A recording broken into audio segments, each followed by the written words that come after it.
Are we live, boys? Can you hear me? Can you see me?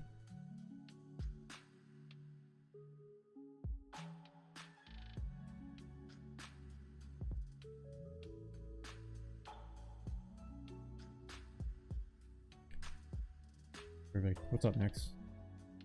Unhinged. What's up, bro? Welcome to the live stream, man.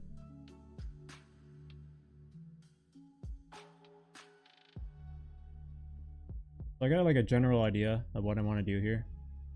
You can thank Mr. Zachariah, in the chat here. He gave me this idea. Essentially, I'm just going to be Nostradamus and predict every single Granby box battle winner for 2023. I'll probably be pretty inaccurate though at the end of the day.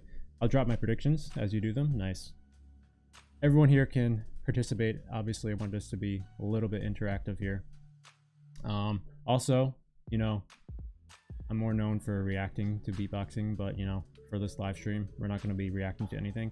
Maybe I'll pull up like a few things just for reference of what we're talking about actively on the stream, but no reactions here on this stream, unfortunately, guys. So if you're here for that, I'm sorry. I have hundreds of videos for you guys to watch, and I have many more planned for the future. So just talking about the more recent or upcoming Granby box battle that actually happens tomorrow, very soon. So this is kind of last minute, honestly. Let's just run through the categories here real quick. We got 6 this year, which is on par, I think, for 2021 as well. We're not seeing tag team loop station this year.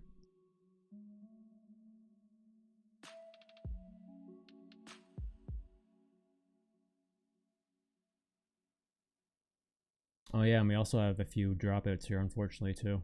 Actually, a lot of dropouts this year. I was actually excited for Epos. Am I going to do more choose your loopers? Of course, bro. Of course. See, the thing with those videos, though, like, I really enjoy, like, the creation of those videos. But the thing is, for me, it's just, like, a kind of, like, a personal thing. I always want to be, like, different. You know, like I'll obviously have the same concept, like overall concept for the video, but like when I made the German one, it was like a first time thing, so like I had a lot of ideas thrown around. But when I was making the Japanese one, I just didn't want to use like the exact same like template, you know, like I wanted to create something a little bit unique and different, which I did. So I think the next one will be USA. Just a little spoiler there, but I don't really have any like concrete ideas of what I want that video to look like right now. Kind of in like the brainstorming. Honestly, I haven't really been thinking about it too much, because when I make videos as outside of reaction videos, it's kind of like a spur of the moment kind of thing for me. Like when I have an idea that's like I think is really cool, I just want to like get right into it, you know. But for this one is like I do want to do it, but I'm kind of waiting for that spur of the moment kind of thing. It's like when I have like a cool idea to what I want it to look like, then I'll just hop on it and I'll get it done in like a day or two. But right now we're just kind of waiting, I guess. All right, so the categories here, we have 6 categories. I'm gonna do them in order of what they're posted for. So first up we have the crew category, then the producer, then the under 18, then we have the solo, the loop station, and the tag team last. You're annoyed that I won't be able to watch the stream because of work. Yeah. Oh man, that's the thing with like it being in Japan, right? Like for me, I live on very far east, like the farthest east of North America you can go. I'm an hour and a half ahead of Eastern time, so their live stream starts at 2:30 a.m. for me, which is absolutely crazy. So obviously, I'm not going to be staying up.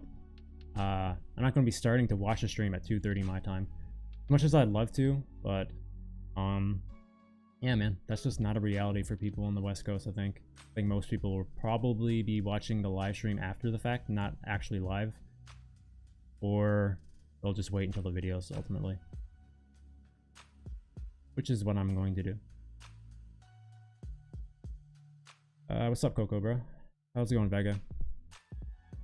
Interested in my predictions? Yeah. So when I'm predicting this, obviously I have like a vague idea of who I think could possibly win each category, but I kind of want to like go through each contestant and like kind of pick out their strengths and weaknesses and like who I think will like ultimately have the best overall chance based on that kind of criteria. And you guys can like obviously comment your ideas here, and I'll probably take a lot of this into consideration because, you know, I'm only one person and ultimately like there's 5 judges usually, so it's not just like a one person decision kind of thing.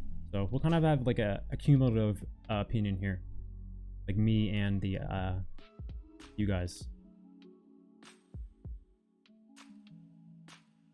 I hope my loot predictions are on point. Yeah, but you have a more of an insight on Hinge. Like obviously you're a looper yourself, so you can kind of pick out little things better than someone like me who hasn't even touched a loop station before.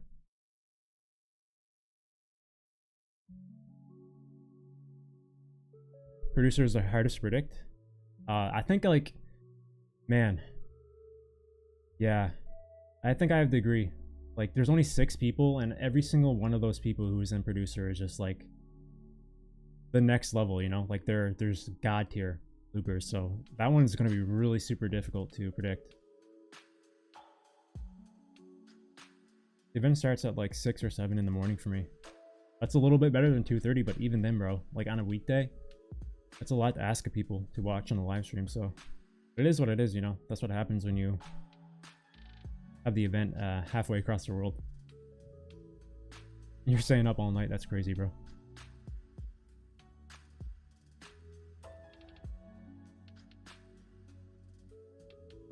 Most of the beatboxers who dropped out from the GBB was because of the lack of money. Yeah. Wait, wasn't like, I thought Swiss Beatbox was said they were going to pay for people to go there. Am I wrong, or am I remembering incorrectly?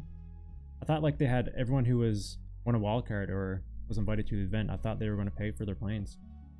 Wasn't that a thing, or is that just something like someone made up and it kind of caught fire?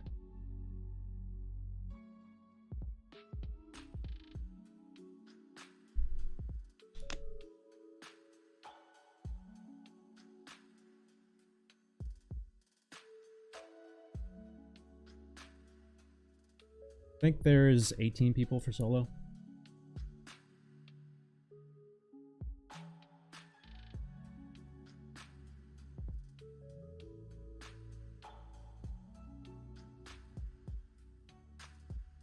But yeah, I think Chaos is, man, I'm super excited.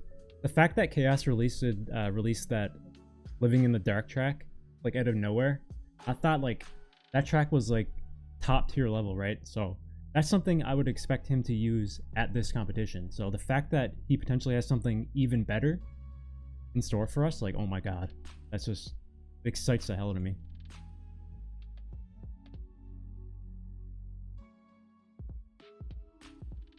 What's up, Lunky?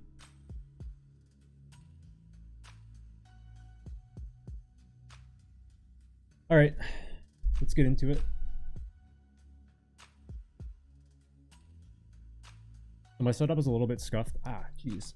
I'm gonna take off my headset because it sounds like I'm screaming at myself in my ears. What's up, J-Lit, bro?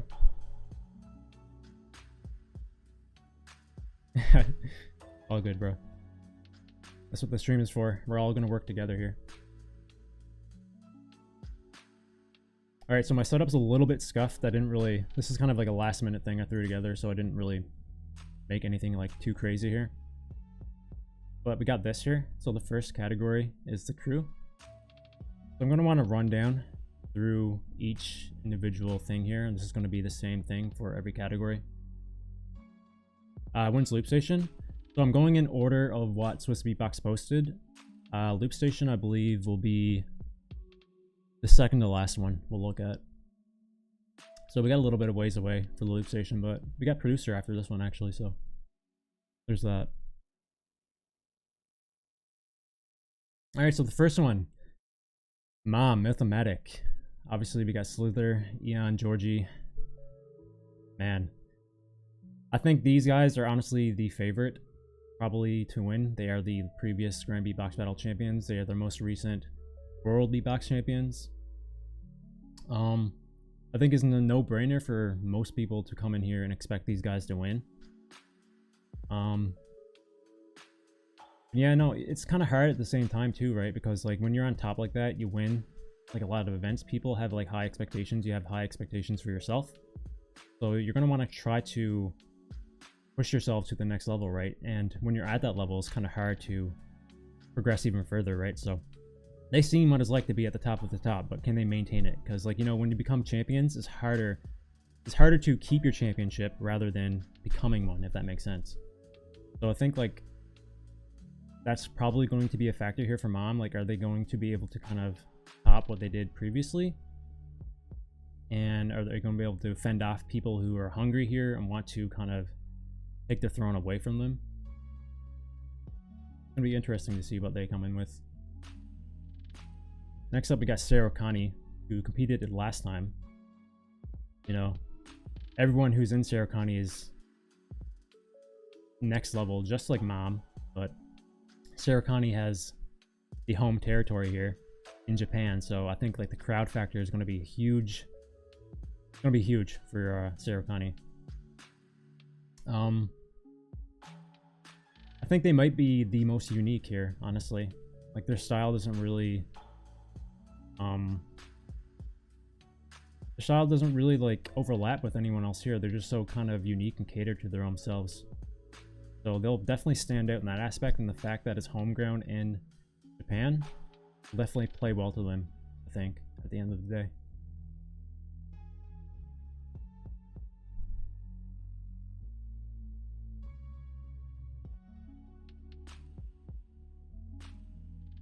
Will I be saving up for my own loot? That's the plan, bro. Like, man, I really want one, dude, but you know, like real life expenses have to come first. So like I can put money aside, but it would be a very, very slow process. It's not something that I'm gonna be able to afford like anytime soon, I think. But yeah, I would love to get one, bro. And now here in Canada, dude, like we're pretty much like a glorified peso here in Canada. So it's expensive here. It's like I think the MK2 is something like $1,200 with tax. Insane, and I can't really justify paying that much, especially not up front. What's up, Mace, bro?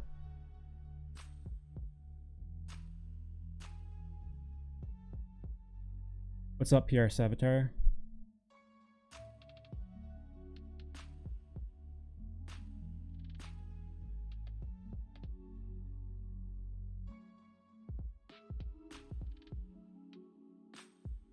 Alright, so next up we have Yanaha, the Russian group. Helium, Karastanin, Vatang. I can't remember who the other guy is. Let me know in the comments there. But yeah, these guys had a very super impressive wildcard for this competition. I think that was probably the most well-received wildcard. They came in first, right? If I remember correctly. I think they came in first. But yeah, they had a really, really nice wildcard. Grizzly? Yeah, I think something Grizzly.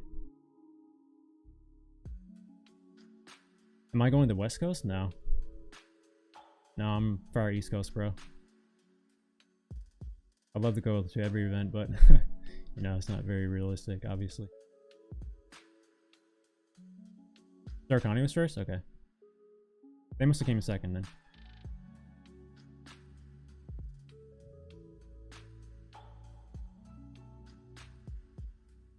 What's up, Nasser?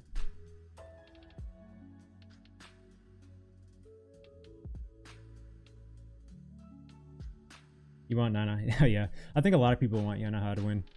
I think especially after the wild card, that was super crazy. Yeah, they're the kind of I wouldn't want to call them the underdog because they're fairly new, but when you look at their group, they just, you know, they scream like experience, right? They have Helium, Karastanin, both Russian champions. I think Vatang is an old Russian champion as well.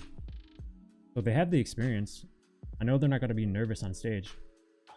It's just, can they kind of replicate the magic that they captured in the wildcard into the live stage? That's the real question, I guess. Because we know that Mathematic and Sarah Kani are going to bring it. They have all the confidence at the end of the day. They have all the experience. I guess Yana has slightly an unknown factor, even though they do have the individual talent. They have stadium experience. How long have they been performing together? Do you know?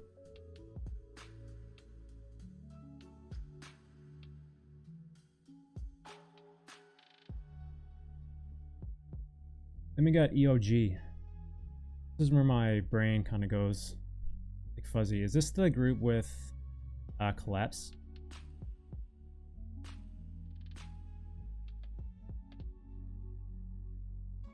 Okay. Yeah, I should have recapped before I started the stream, but it was last minute. So I think this is kind of like the same situation as Yanaha, right? Like, they have the individual talent, but yeah, when you're talking like, you can't really put these guys up in like the same experience as like someone like Shirokani and Mom who've been together for years, right? They could be beatboxing together for years, but they're not like performing at that high of a level in these competitions like Mathematic or Shirokani.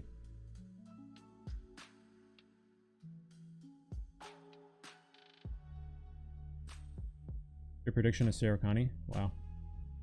Not surprising, bro. They're absolute god tier.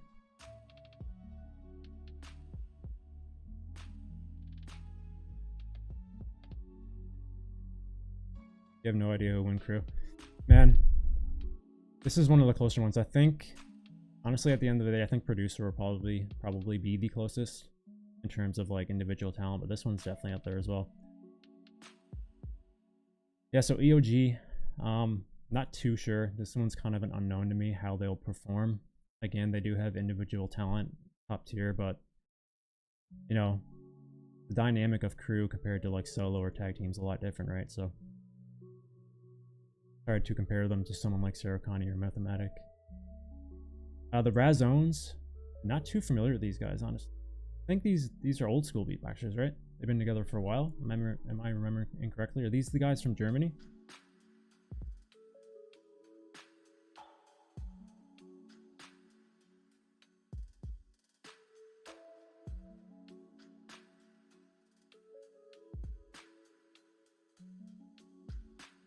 They are from Germany? Okay. These are the guys that competed like a long time ago at the World Champs, right? I don't know too much about them. I don't remember too much. I think the last time I saw them were like half a decade ago, even longer. They competed last GB. Oh. The video, was it released officially? I know they didn't release a lot of them. I didn't watch the live streams 2021 either. Okay, it wasn't released, yeah. That's why I don't remember it. Alright. That means the last time I saw them was so long ago, and I don't even remember their kind of style. I just do remember that they've been around for a while. So I guess it's kind of the factor of like the old school compared to the new school. Can you really compare that in like terms of like competitions today? Hard to say. You know, they could come in and surprise people, but they will definitely have that old school charm for sure. But like for me, like I value the new school kind of style because I think that has a lot more of an effect on the audience today rather than the old school. It just is what it is, you know. In a competition, that is, like if you're talking about like showcase or just like beatbox in general, old school will always have its place in the scene. Just when you're talking competition, new school usually prevails a lot more than the old school kind of style because, you know, it's just a basic fact of evolution, really.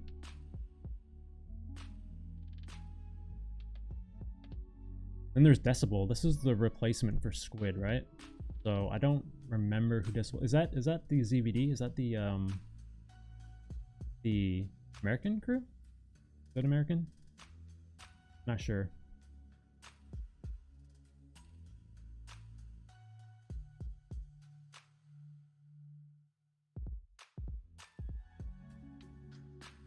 Decibel's from India.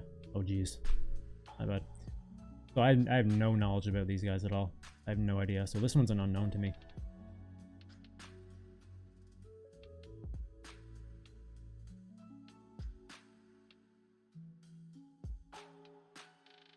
So I guess at the end of the day, for me, if I were to predict the winner for the crew, this is up to Mom, Shirokani. I think the wild card for this is definitely going to be Yanaha. They could come in and absolutely like surprise everybody like they did for the wild card. Again, if they kind of come in with that like super creativity, super well balanced of like, musicality and technicality and form like a sick, crazy track like they did for the wildcard and perform it like as good as they did on a live stage at Grand Beatbox Battle, they could definitely be up there for sure. So I think this is going to actually perform like last time, right? Like it's going to be a showcase battle and not like crew v crew. I don't think they'll take the top two and battle each other. I'm not 100% sure. So I think it's just going to be like they did last time.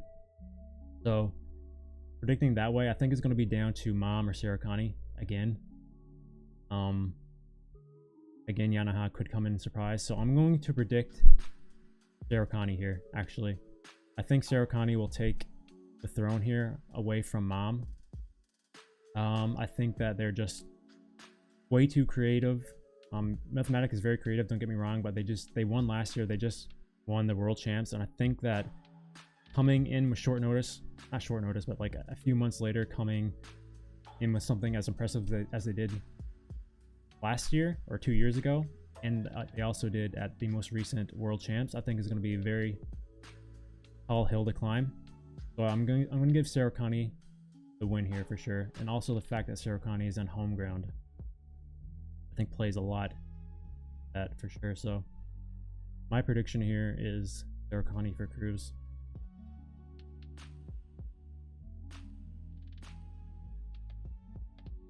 Put your money on Yanaha. Yeah, I think they're the wild card for sure. I think they could come in here and surprise everyone.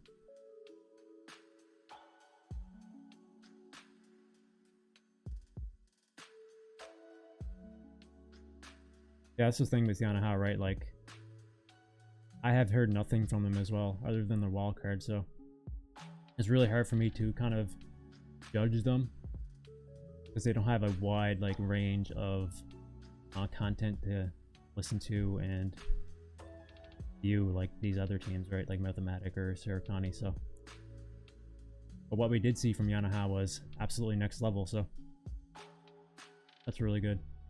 But yeah, Sarakani for Cruz. So let's move on to the next one, which I believe is Producer.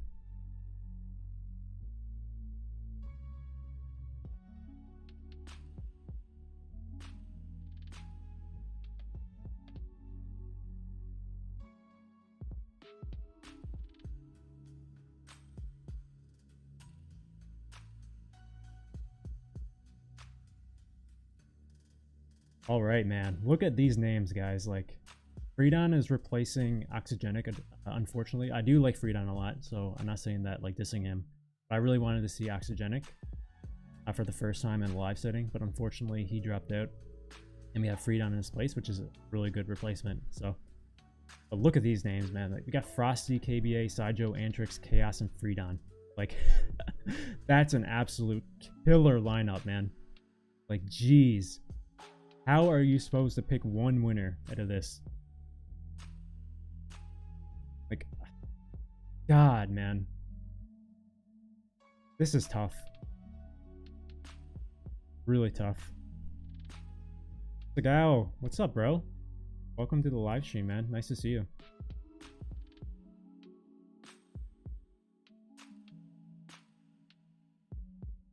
All right, so we have Frosty. You know, stepping away from the loop station category, obviously, because they split the categories this time around. So Frosty's in free reign here with multiple devices, as is everyone else, obviously. But we see what Frosty is capable of doing with his multiple devices. He made it all the way to the finals in 2021. He was the winner of the online competition in 2020.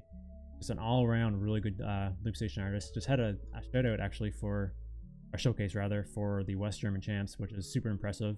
I used most of the tracks that we heard there was stuff he used in the past, but he did have a couple nice new tracks in there with new renditions of older tracks that he had. So you know that he's improving. Obviously, he wasn't showing everything he's capable of because he definitely wanted to save it here for the producer. I think like the showcase here is going to be like 6 minutes long, right? Or 5.5, something around that range. So we're going to see a lot from him here. Rather, it's going to be like one track or one full 6-minute track. Who knows? But we're going to see a nice chunk of new stuff here from Frosty. So yeah, I think he's a safe bet for a lot of people to come out on top here. But when you have other names in here, it's really hard. It's really genuinely really hard to say that he's definitively like the top person come out of here, but I think he'll probably edge it out. In terms of like if people voted who they thought would win coming into this, I think that most people will probably, I think Frosty would probably be on top of that, I think, for most people. So he just has that experience, and he's already a previous Grand Beatbox Battle winner, so like a no-brainer for most people to kind of think him favorite here. I'm moving on to Sidjo. God, like Sidjo's just good, an all-around beatboxer, you know, like a loop station artist rather. He is, man, he's absolutely a killer. Like I don't really know what to say for Sidjo. Like he's made a name for himself for the last like few years. Like the ascension and how good he's got so fast is like second to nobody. He won the most recent online championship. Online competitions are obviously different than in person, but you know, he has that experience of winning high caliber competitions. He doesn't shudder under the limelight. He made a good name for himself, good showing in the most recent world championships as well. He had my favorite elimination there, by the way, coming out of the world champs, which a lot of people are asking me to react to. I just want to say right off the bat, I watched the live stream, guys. I watched the live stream. I'm sorry, I'm not going to be reacting to the eliminations for the station world champs because I already watched them. I don't watch.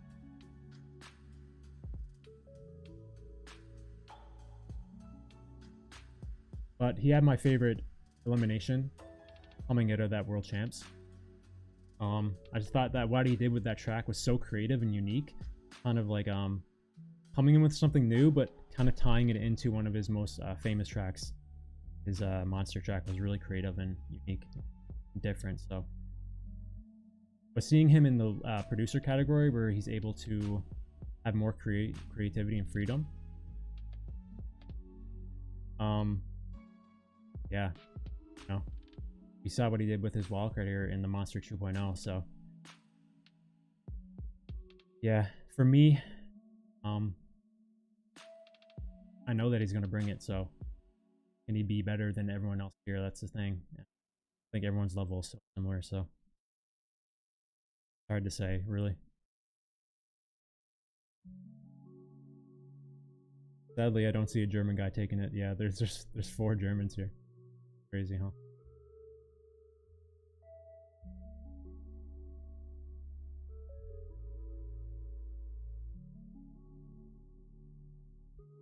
I feel like Frosty and KBA will stand out better than the other. Man, it's hard. It's hard to say. We'll get to KBA in a minute, then I'll have my more fleshed out opinion on that. But yeah, so Sidjo, man, tough.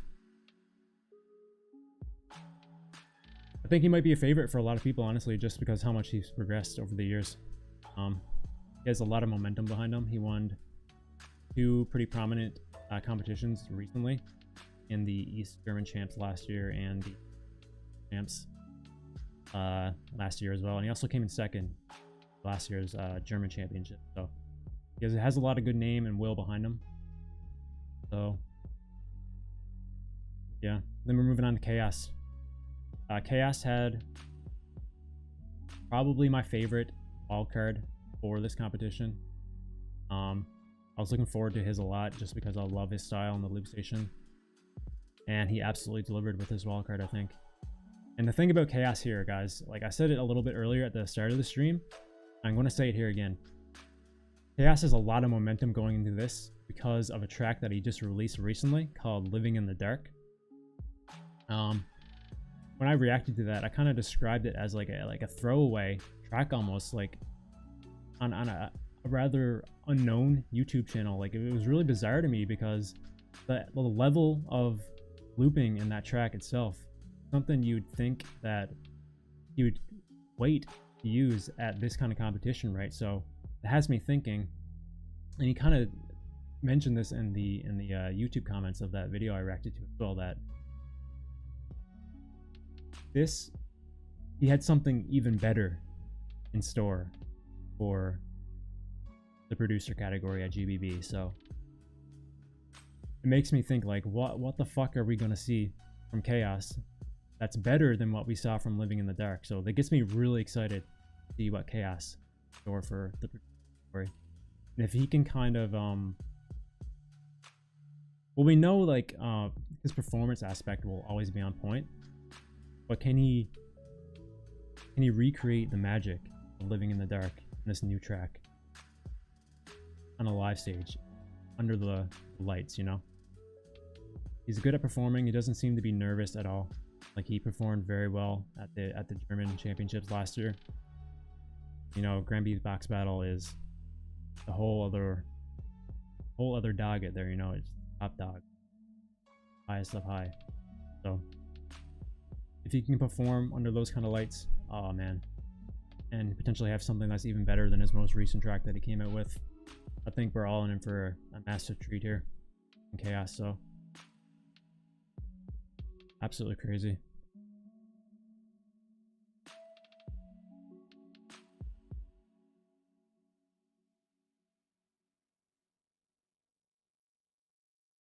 All right, so let's move on to KBA. Oh man, KBA is one of my favorite Loop Station artists ever.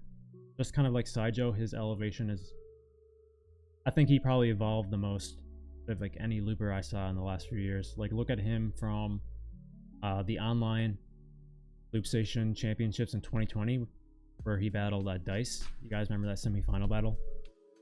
Look at what he did there compared to his 2021 show out, compared to what he did in the kickback battle, to where he went in the Beatland. Yeah, in the Beatland against Inky, compared to what he did in his wildcards for this competition. Like, the level of progression from KBA is second to nobody. It's like he lives in the future almost in the Loop Station. Like, he's kind of like, he's reminiscent of what I seen from Inky, what Inky did in 2019 in the Loop Station. Is the same kind of vibe that I get when I listen to KBA, like today. So he could come in with something like so next level that we can't even comprehend what he's doing. So yeah, KBA is just that good to me. I think that he has a lot of potential to make it all the way through and end out on top here for me. So it's gonna be really, really interesting to see what KBA comes in with here. And the fact that he has full creativity, no hindrance, no like sole device, he can just do whatever the hell he wants. There's multiple device, and the producer just lends to that, I think. All right, so Antrix,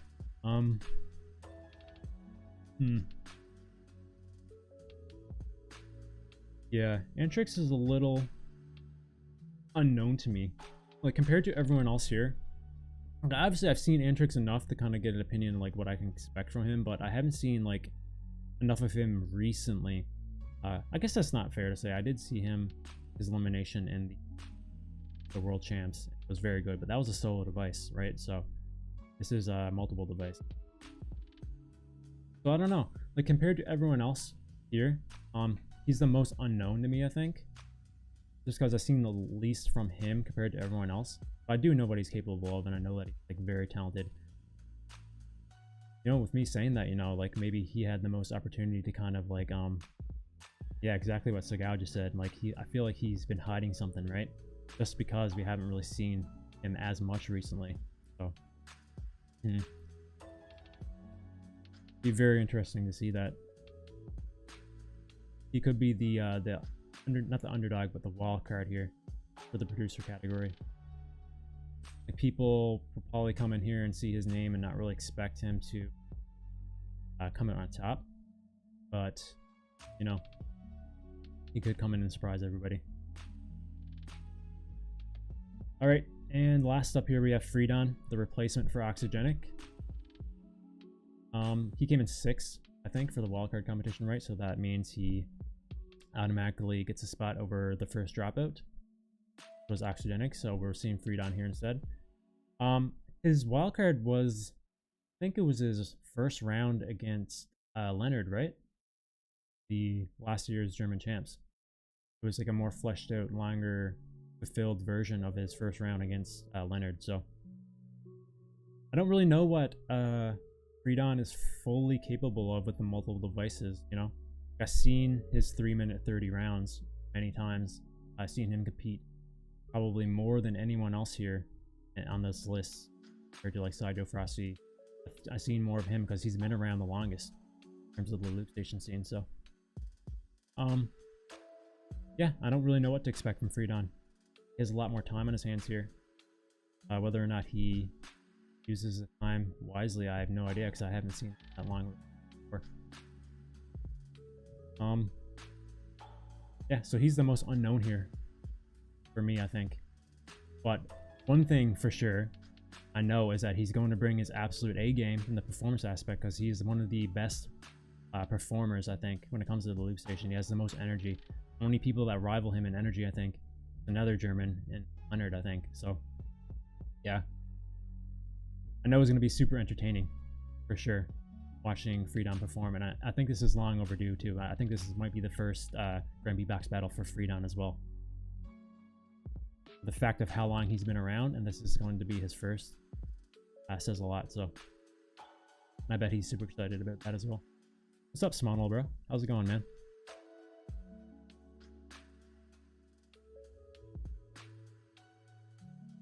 I don't really know the judging criteria actually for the, I don't know if that was publicly released. But I can imagine performance is going to be a category, right? Or showmanship, something along those lines. It has to be.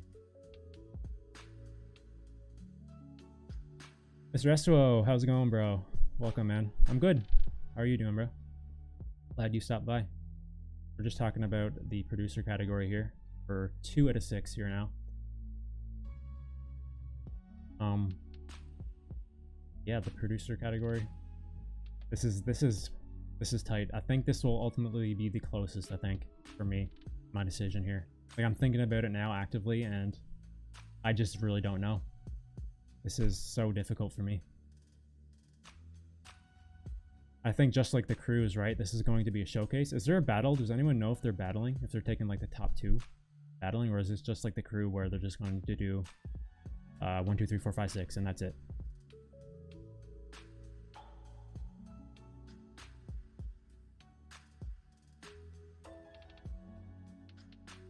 Oh, you heard KBAs? Oh my god, bro.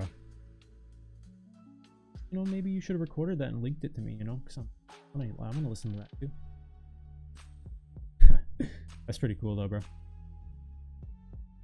I was saying that KBA is like, he's like in the future for me. He's giving me like Inky 2019 vibes, and I think like he'll surprise a lot of people.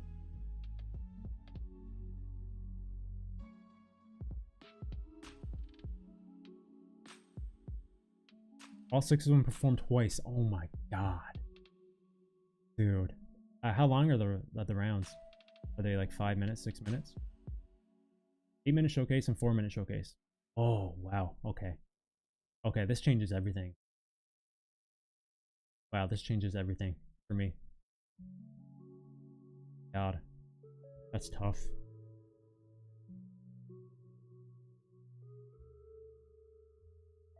I'm not going to watch the live stream because it starts at 2:30 my time. And also, did Swiss Beatbox announce if people are allowed to live react to their live stream? Because I know that in the past they take their like content very, very seriously, and they don't like it when people react to stuff, like live at least. Like, you can react to their videos, obviously, but I don't think they like it when people watch their live streams. They consider it like stealing content. You know, it's their decision. I'm not going to blame them for that, but I don't think people are allowed to live react to their content. At least that's what it was like in the past, right? So Mr. Wobbles reacted to the live streams. They were actively taking people down last year for that. Especially the people that were like re-uploading, stuff like that, so. Maybe Mr. Wobbles got a special privilege or something. He got permission. Yeah, so I'm not reacting to the live stream, obviously. I'm not watching it because it starts at 2:30 in the morning for me, which, you know, absolutely ridiculous. I'm not going to stay up. I'm not going to start watching a live stream at 2:30 because by the time it ends, it'll be like 10 my time. You know, I got a life, so can't be doing that. So yeah, I'll be reacting to the official videos, of course. I might have to get re-permission from him, because last Grand Beatbox battle, I don't know how many of you guys remember or followed me then, but I had all my videos blocked by Swiss Beatbox, and it took me like a month of emails back and forth to get them to kind of allow me to react to their content. But yeah, they were blocking a lot of people from reacting to their videos. I think they got a lot of outrage for that, and they had to make a community post. So I think they learned their lesson with that. There's something called fair use, the thing, and they didn't really understand that. They tried to take advantage of that. So, but at the end of the day, they do have free reign to control their content in any way they want. But you know, it is what it is. Hopefully, there's nothing like that this time around.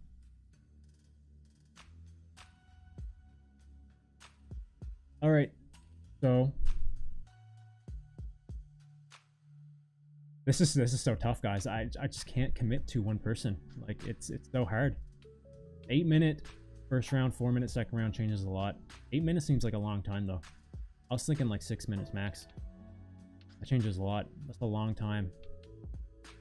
Is there like, are you allowed to pre-record stuff? Gotta imagine that's the thing, right? Like for producer, or does everything have to be kind of like made on spot? Commit to KBA, I don't know, man. I might have to. We'll see. Give me a minute. No pre-records, okay. All right. That's tough, guys. That's super tough. All right, let's go with the wild card first. Like someone who can kind of come in here and like just snatch it out from everyone.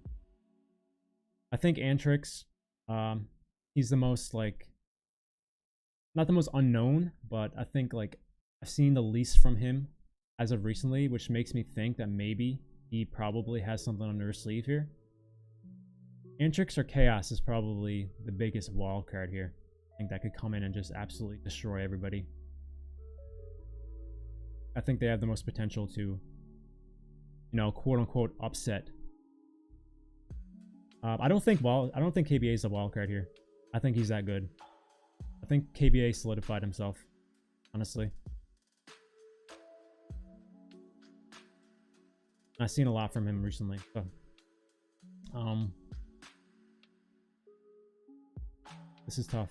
Okay, I love Freedon, but I don't think he'll make it all the way here.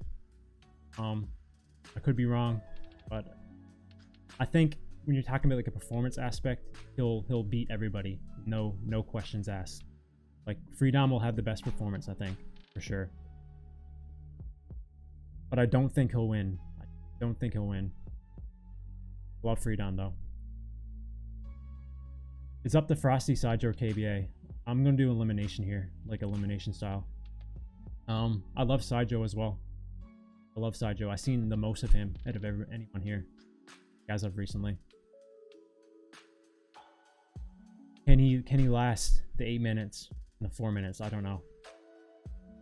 I really don't know. I haven't, if I've seen like multiple showcase, I know that he did that 32-minute showcase with Antrix, but that was kind of like a round to round, like a battle format, but not being a battle. So hard to compare that. So I haven't really seen like any long-term, like long-form content like showcases from Sidjo. So I've seen multiple from KBA and Frosty. So I know like what they're capable of in that kind of long-form format of routines. Ah, man. Tough. I'd have to eliminate Sidjo as well. I think he could. He definitely has the skill level to win, the potential, but when I'm thinking about everything, man, I think Frosty and KBA are the top two here. For me, at least. Comes down to Frosty or KBA for me. Frosty has the accolades for sure. 2020 winner. Finalist 2021. Just did a showcase for West German champs. Absolutely killed it. KBA is just next level too.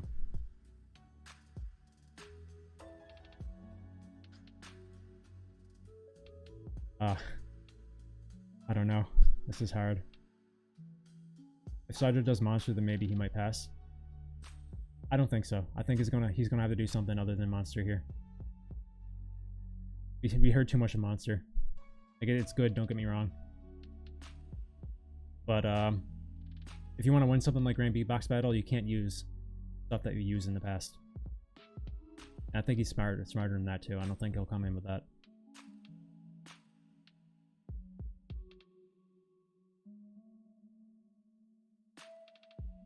All right, guys, I'm just gonna say it. I think KBA is gonna come in and win. I do. I love Frosty, but I'm a believer of KBA. I am. I always have been. I said it.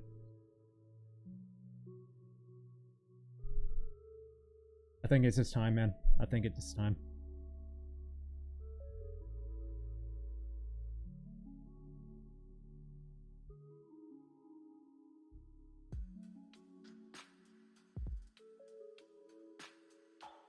All right. Next up here. This is a category I'm really not very familiar with. The under 18 category. I know a few people here, but mostly I just don't know anyone. It's going to be a rather quick one.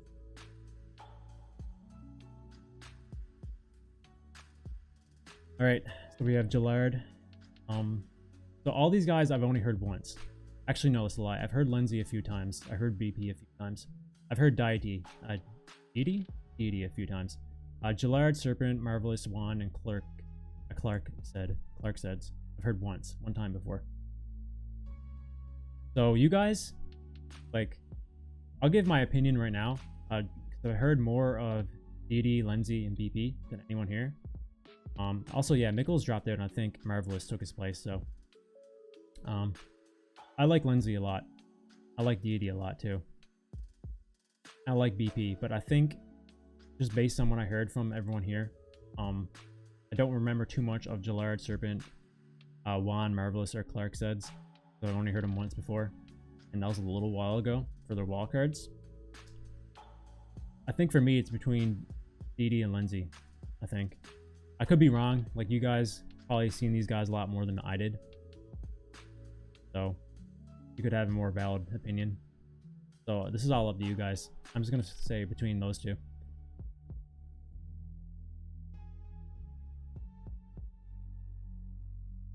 Deity next category.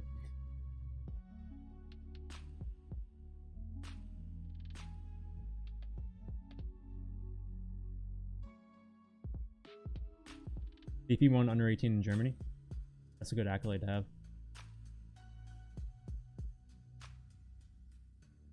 Gillard is great. Yeah, I don't remember too much about him. I didn't really have any time to kind of like do some researching prior to this, because this was like literally a last minute kind of thing. I just threw it over my head. I didn't even plan to do a live stream, but I just thought, you know, someone had a really good idea, and I kind of wanted to capitalize on it. Yeah, this one's an unknown category to me, guys, so I guess we'll just leave it at that. I see most people saying a deity.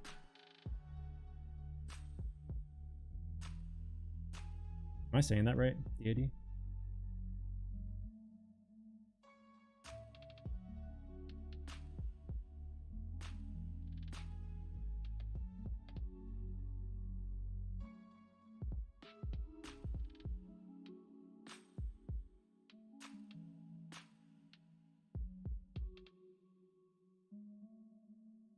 No worries, Wichu. You can leave whenever you want, bro.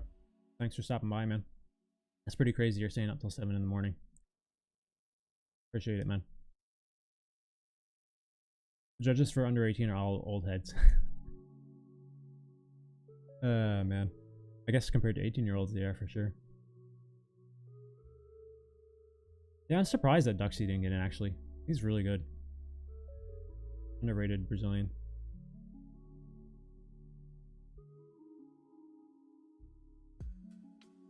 Alright, so we'll just move on here. I don't really know what else to say about these guys. Alright. Should I save solo for last? Because I feel like that's the biggest one, honestly. I'm going to save solo for last. Let's move on to tag team.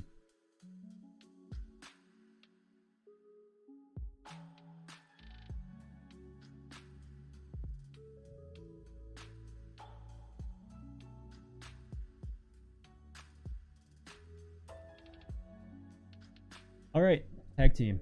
We have Rogue Wave, the finalists of the year prior, lost to middle school, but had a really solid showing. I think they had the most impressive round routine out of that entire competition. I think it was their second round against Rofu, semifinals. Also, I think when you pick apart these tag teams, I know like when I said in crew, it's harder to pick apart individual talent, but I think individual talent plays a lot bigger factor here to tag team than it does compared to, because when you have crews, there's a lot more dynamic, but in tag team, it's obviously just 2 people. So I think individual talent excels a lot more in tag team dynamic for sure. And when you're talking individual talent here, in Rogue Wave, you have Collapse and River. So, you know, the finalists and the semifinalists, or the first place and the second place of the previous Grand Beatbox battle, yeah, like you can't really beat that in terms of accolades, right? Coming into this competition. Yeah, so I think Rogue Wave is by far the biggest favorite coming into the tag team, and that says a lot because this is in Japan, where we have 3 Japanese teams here. We have Husky, Gyro, and Zyger also. So they're also Rofu. Oh my god, I don't know how I missed that. So there's 4 guys. There's 4 Japanese tag teams here. What the hell? Half of the people competing in the tag team category are on home ground. That's wild. Even with me saying that, I still think Rogue Wave is probably the favorite, right? They had to be. That makes the most sense. They just have that it factor. And yeah. So I think for me, they're probably the favorite. Rogue Wave for sure. Then we have Rofu. I love Rofu.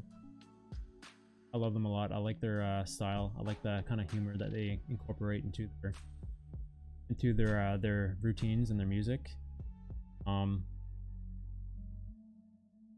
They don't. It's not like, you know, when you think about that, like adding humor, they can kind of take away a lot, I think. But they just do it in a way where it just seems so natural, you know. Like you can see it's so authentic for them.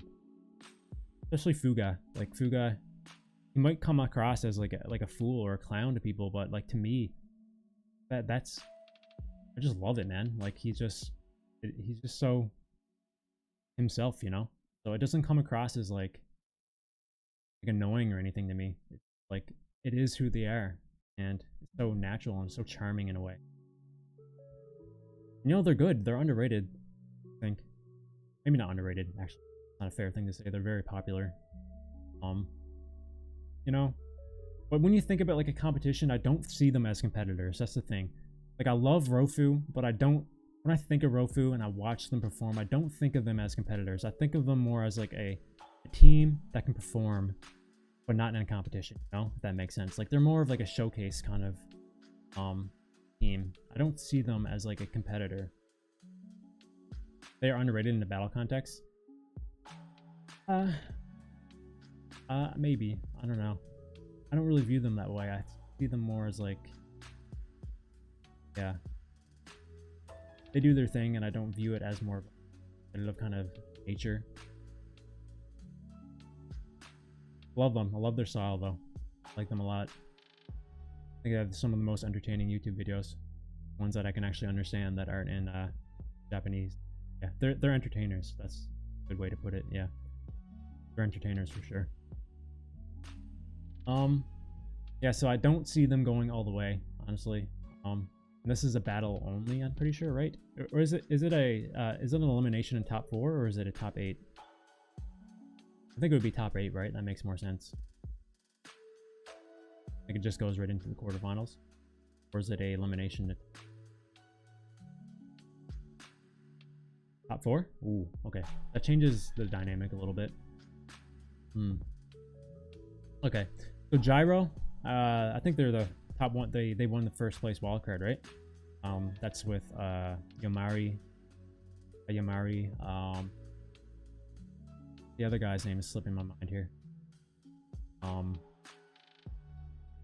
me out, guys. Who's the other guy in Gyro?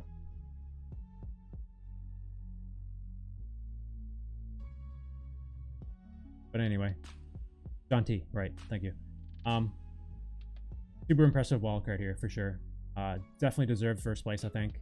Had a lot of reminiscence of like Gene, his kind of musicality, kind of like replicated that like a Spider Horse kind of style.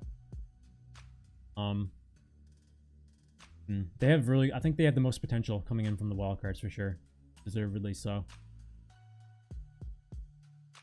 Maybe not the most potential. We do have Zyger there, which are like absolutely crazy tag team.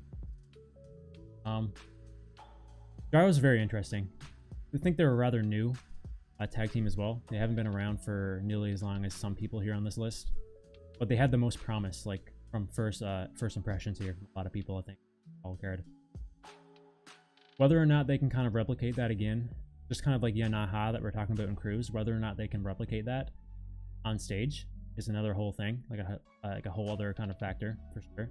But what we've seen from the wildcard was very, very promising, and I think just based on that alone, they have a lot of potential for sure.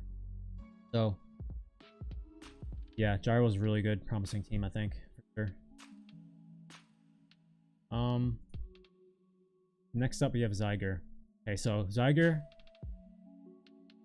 oh man, underrated. I'm saying it, they're underrated. Maybe not in Japan, but from every other place in the world, underrated team. These guys are, they're so good. They are so good. If you guys aren't too familiar with them, I highly recommend watching these guys because they do it so effortlessly. They're just so good. I think if we're talking about the wild card coming into this category to take it all, I think it's Zyger. They're the wild card for me. They're that good. People don't really realize it. They really impressed me at the competition I watched recently. I think it was Japan Cup All-Star, like the elimination stage. The actual live event doesn't happen until after this, but they made it to the top 4 there. They lack power on stage. I haven't seen them live. I can only judge them by the videos. And man, like they're super impressive. Everything I've seen from them online, next level. And they also have a lot of confidence on stage, even if they do lack power. I'm not going to doubt you on. You probably saw them live saying that. They do have that confidence factor too.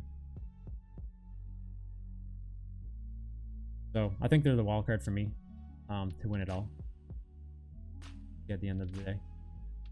Husky, yeah. Rusi, Kohei. That's a tough one, man. That's tough. I like them a lot. Obviously, Rusi is my favorite Loop Station artist. He's also a very good underrated beatboxer. Not a lot of people know how good he is, just because of how prominent he is in the station scene. Not a lot of people know how good Rusi is as an individual beatboxer. Like, you don't really realize it. It's like kind of like a jump scare almost. You hear him beatbox and you're just like, whoa, how are you that good? Like, you're a looper, bro. Like, how are you that good? It's kind of like almost like Bizkit in a way. Bizkit a little bit more known now, obviously, but not a lot of people knew Bizkit was such a good solo beatboxer as well, as a looper. So Kohei, on the other hand, man, some of the most crazy tech in the scene, for sure. As his clop combo that I don't think anyone else can do as good as he does. As a tag team duo, I don't know. Like, I like their wall cards. Their performance at the last Grand Beatbox battle was good. I wouldn't say at the level of Rogue Wave or Middle School. So maybe they improved significantly, but who knows?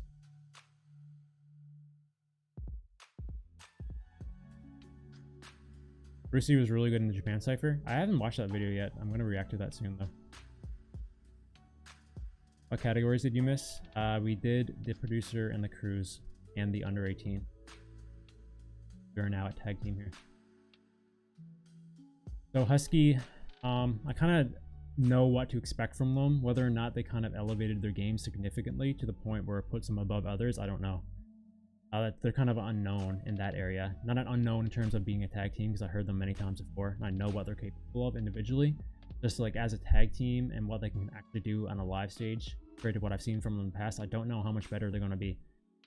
So who knows? It could come and surprise everybody, but I'm at like a moderate expectation right now, even though Rusi is my favorite of all time, so I'm not going to be biased about that at all. Jackpot, Ooh, man. I'm gonna be real with you guys. I like Jackpot style a lot. I didn't really like their wildcard all that much, man. Like, didn't really scream like these guys are gonna win it all, you know, to me. It was good enough to get a spot, but I think, like, looking back at it, you have to watch my old reaction videos, but I think I put other people above them. Pretty sure. Can't remember exactly, but I love Wing. I love Hellcat. I like them a lot. But that wildcard in particular to get into this competition didn't really like wow me as much as I would want it to. So leading into that, to them being here in the top, having a spot at the actual event, for me, they're going to have to make up a lot more ground, I think. Like, for me personally, they do have the skill to take it all the way, but just they execute it in a way that, you know, puts them above everyone else. I'm really unsure of right now based on their wildcard. So with that being said, I don't think they'll come out on top for me personally, but I could be wrong, man. They could come in and just like prove me wrong, so we'll see. What's my take on them? I can do a brief recap for those who are just kind of stopping by. For Cruz, I gave it to Sarukani. I thought Mathematic maybe had a little bit less time to prepare for this coming competition, and I think that Sarukani has a unique enough kind of style to kind of push through. And they also have the home turf, which is hugely beneficial to them, I think. Producer, I gave it to KBA just because I think he has the most, he's leveled up the most out of everybody there. I think I always say this, I compare KBA to kind of like 2019 Inky, where he's kind of like in the future, and we didn't really appreciate what Inky did back then. But now, as like the loop station scene kind of progresses, what KBA is doing right now is like appreciated a lot more. I think, and he has what it takes to kind of push it through. I think like it's KBA's kind of time to shine here now, finally. And under 18, I don't really know much about people in that category, so I just said Deity. I was between him and Lindsay because they're the ones that I'm kind of the only people I really understood, or watched rather, enough to kind of have a formulated opinion of. So kind of got by that one really quick. Didn't really know what else to say about anyone else, so, but now we're here. All right, so next up, Palawan. It's Hartzell. Don't remember his teammate. Someone let me know in the comments. Don't know very much about these guys at all. Don't know barely anything. Seen them like once or twice before. Obviously, I heard Hartzell many times, but as a tag team, no idea what to expect from these guys. Completely unknown to me. No idea. They could be absolute god tier. I have no idea. Only heard them once. What I heard from them once is pretty good, but it didn't scream like absolute, like these guys are gonna come in and destroy everybody, you know. So I think like for some people, these are the underdogs, maybe. So people who are like more aware of them, kind of been following them more closely than I have. But for me, they're just too big of an unknown factor to kind of have like a reliable, formulated opinion of.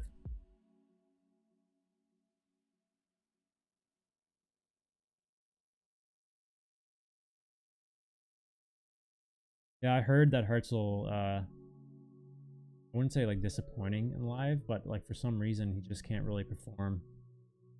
Like his sounds don't come out as well on live setting, whatever reason, fortunately. I heard that a few times. So whether or not that plays a factor.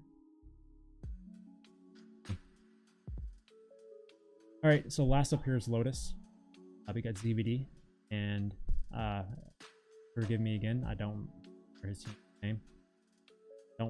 Haven't heard very much from them at all. The only time I ever heard Lotus was their wildcard.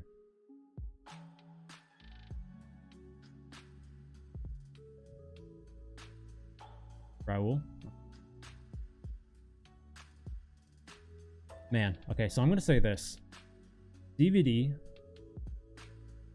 is the only beatboxer that I've ever had to physically stand up from my seat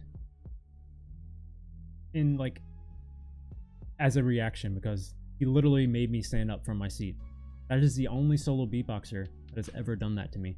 Actually, yeah, that is. I watched a River Showcase very recently, German Championship Showcase, and he almost made me sit up from my seat. I was that impressed, but ZVD is the only person to ever do that to me. So he is very good, very new school beatboxer, very talented. Don't know too much about Raul in terms of individual skill level. Like their wildcard. I think I put him in my top. I think I put him through, if I remember correctly. Someone would have to go back and check, because I did make like infographics in my community tab. If they're still there, maybe they expired. I don't know. These guys are an unknown factor as well. I don't know what to expect from these guys on stage. I know they're good. I just don't know how good they are and if they have the capability of taking it all the way, because I haven't seen enough of them. Yeah, I had Equilibrium in as well. I was mind blown that Equilibrium didn't make it through. That was absolutely crazy. That was one of my favorite wildcards in the tag team. That's the definition of like a term called robbed. They were robbed.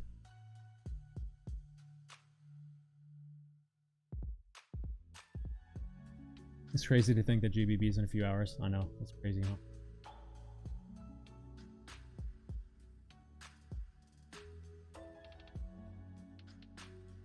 You kind of get why Equilibrium wasn't in. I don't know. I felt like they did enough for me personally. I thought it was like, I like the idea, the creativity. I can see why like that kind of routine wouldn't work on live stage in like a battle sort of scenario. Wouldn't. But for like a wild card, I don't know. There needs to be that kind of balance, honestly. Like even for wild cards, when you're coming into a competition like a battle, I always think like you should cater to a certain kind of style, like to a certain extent. But yeah.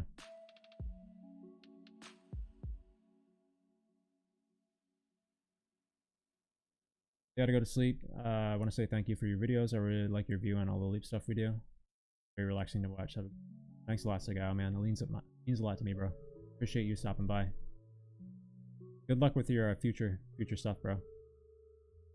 I heard that you made that round that you did against Mystics, your first round. That was your wall card for the producer category. I didn't realize that. That's crazy, bro. I didn't see it then, but I saw it. Crazy, but thanks for stopping by, bro. Looking forward to your future stuff.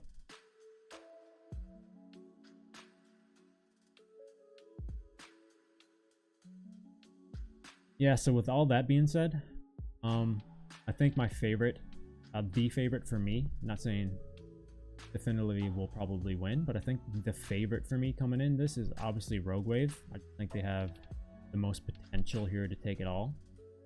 The wild card for me is Tiger. I just think that not a lot of people know about these guys, and I think they can come in and surprise a lot of people. Other than that, I don't really have much faith in Rofu taking it at all, as much as I like those guys. I wasn't too impressed with Jackpot's wildcard, although I do like them as a tag team. I just wasn't necessarily too impressed with that particular wildcard, so it doesn't give me much faith in them at this current time.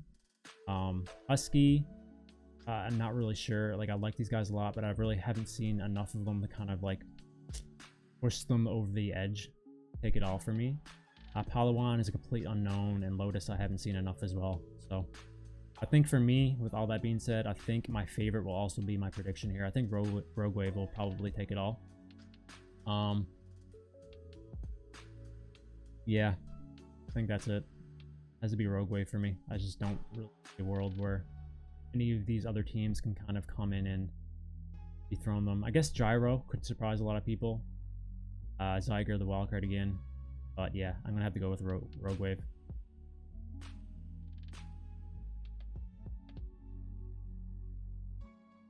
You have to consider that ZBD and River are both competing in solo. That's a good point.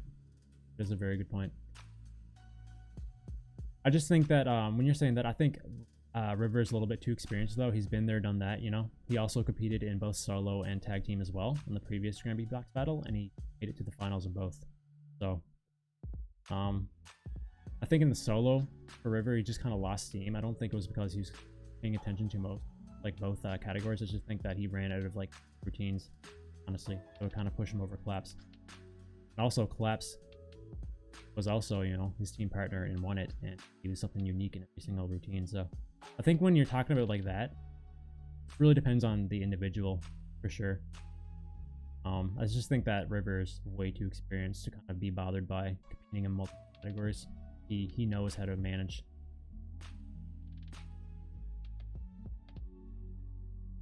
But it is a good point though, especially for ZVD, who's not he does have experience, but he doesn't have experience at this level, so maybe that will play a factor.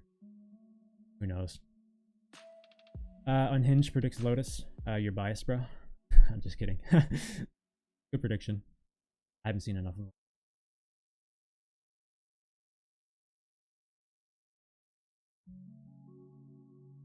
You think River was the best beatboxer in 2021? I heard that a few times, actually. I think he has a lot of potential this year.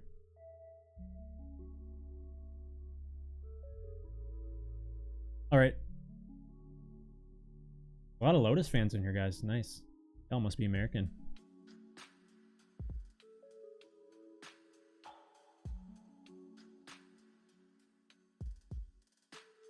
Where's Canadian teams at though, right? I'm saying. Alright, let's move on to, I think, a lot of people's favorite category here. It's gonna be the loop station category.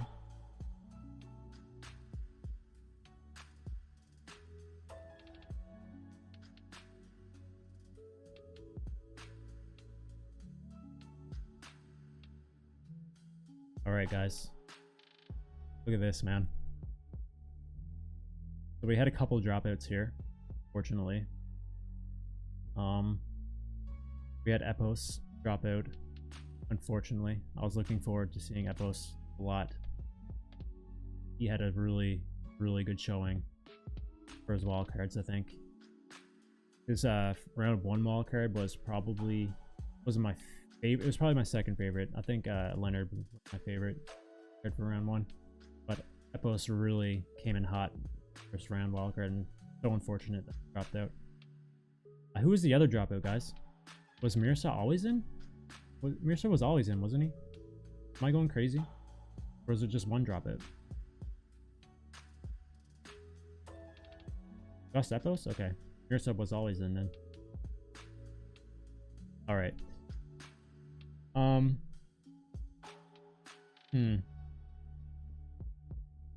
I think, I'm gonna say this. When you look at this group of 8, I think a lot of people, and I see this in the comments a lot, I think a lot of people look at this and they don't get too excited.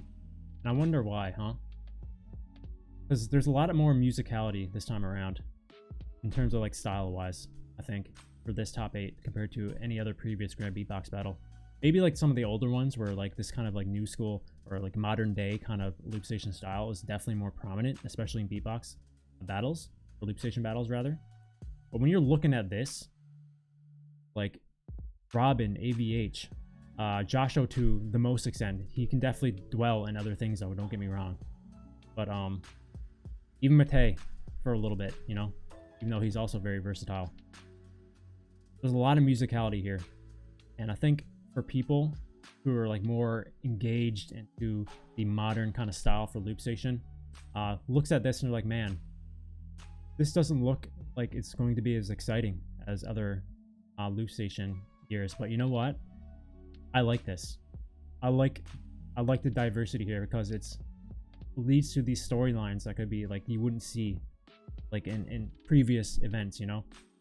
Like who knows, maybe they're going to come in and do like something completely different. This like clash of different kind of styles can make for like these great battles.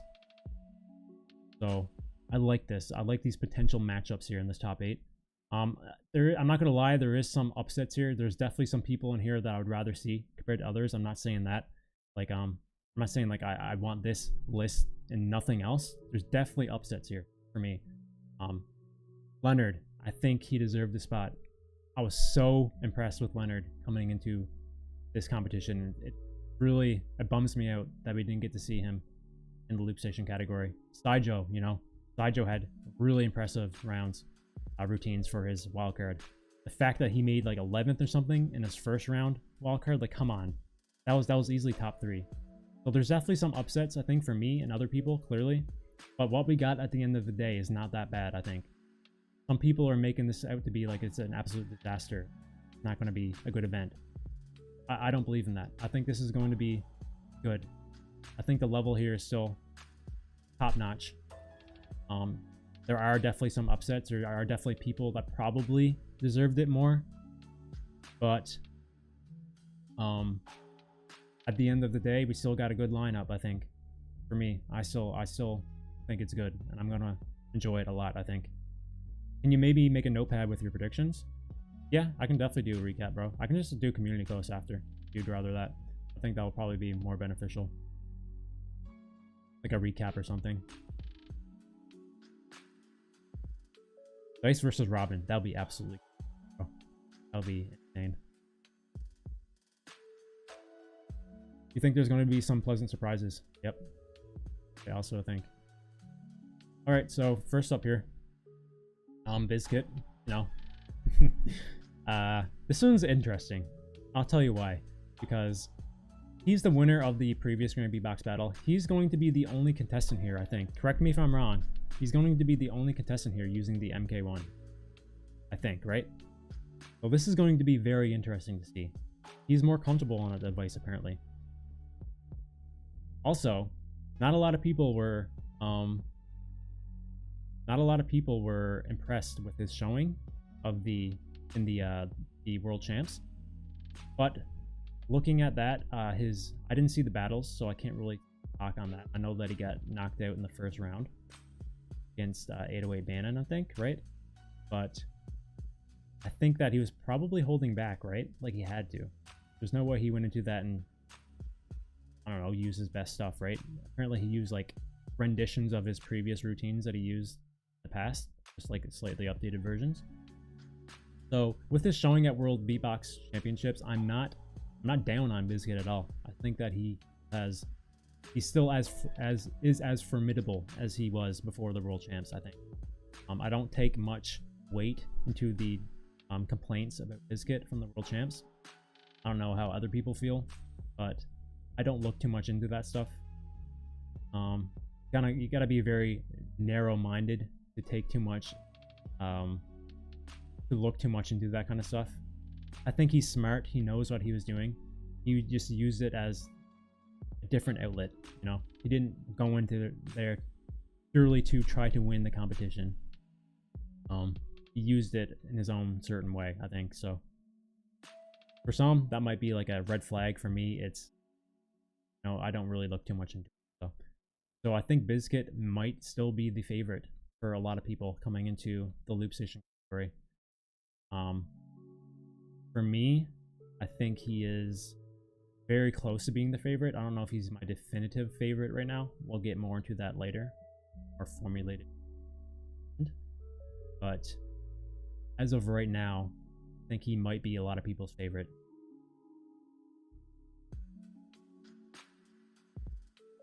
He was holding back in a way because he was not using his loop. Yeah, I heard that. He was using Robin's, right? Was that the only reason? Or did he like come into their planning to actually win it?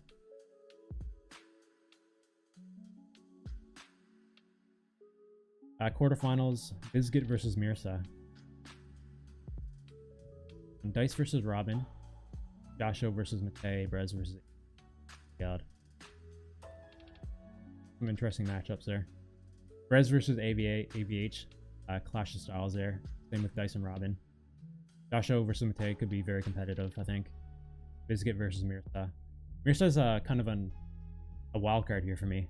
I know what he's capable of, but can he match up against Biscuit though? That's going to be really interesting to see.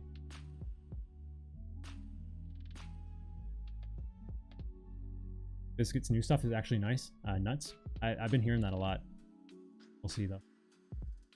Biscuit will go ham for sure. Yeah.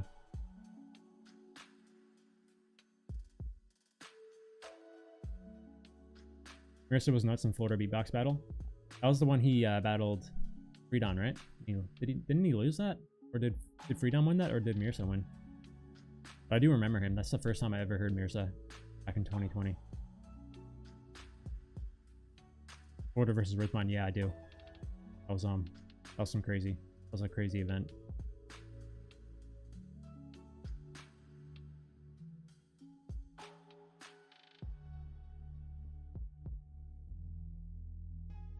Mirza is more than ready. That's what I like to hear. I haven't heard enough from him recently, so he's gonna be a wild card for me for sure. And you would know that, Smonal, because you're way more closer to him, I'd imagine.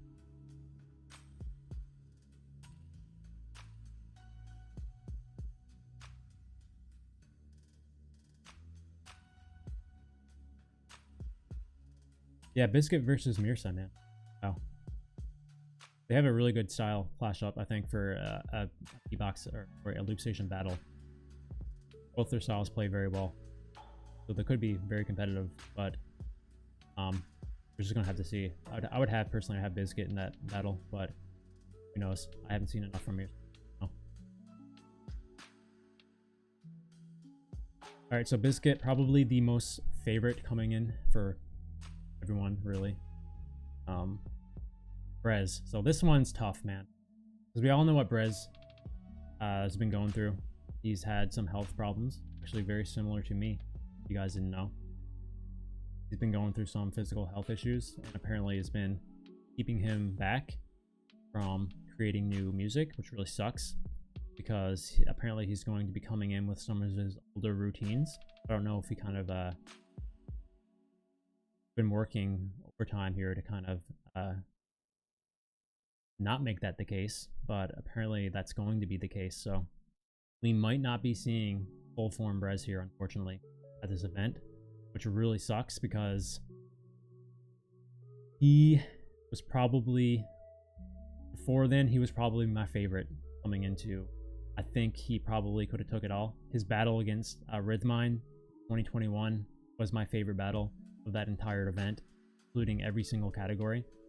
I thought he absolutely killed it.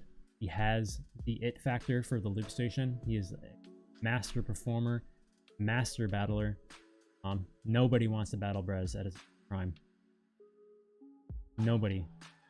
Well, there's a few, actually, to be fair, but it's very hard to match Brez in his prime, right? And the fact that we won't be seeing him in his prime potentially here really sucks.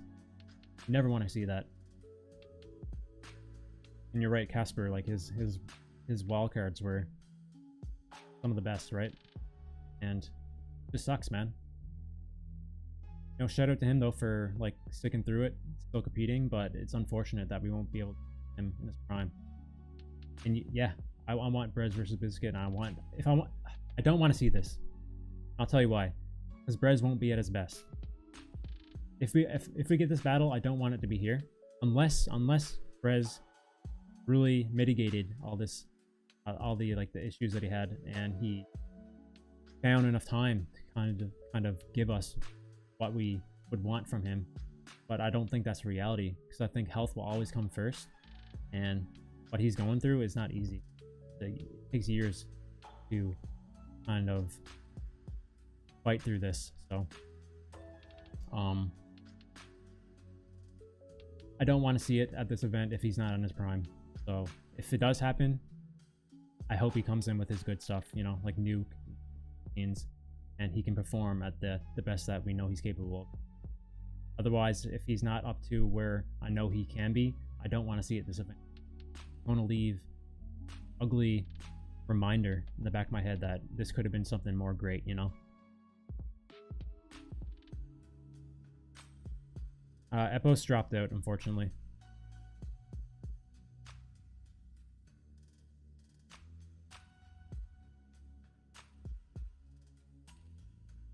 Yasweed comes on stage out of nowhere. That would be like Yasweed though.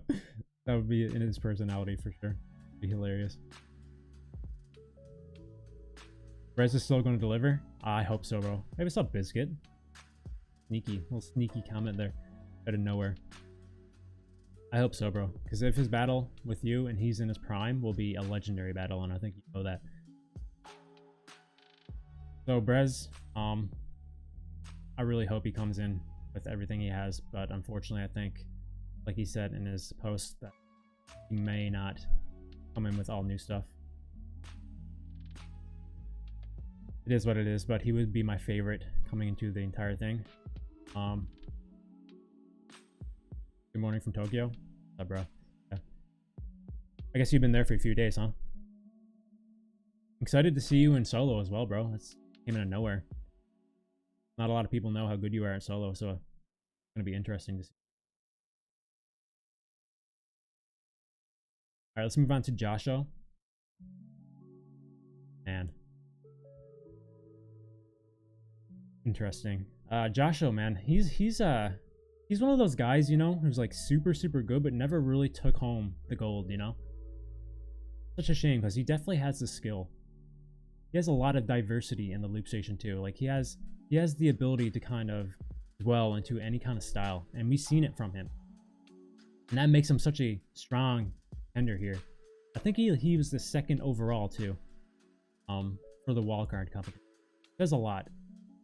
That was a really tough category, and a lot of people got upset, but Joshua kind of prevailed and made it all the way to the second in that category, which is crazy. So we know he's good enough to win. I haven't seen much of him live. I know that he did I think he did the American Champs, right, last year.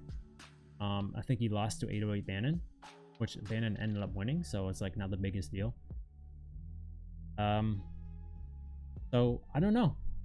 I think he has the skill to make it all the way, but I don't really know too much for Joshua because I haven't seen enough of him in a live setting.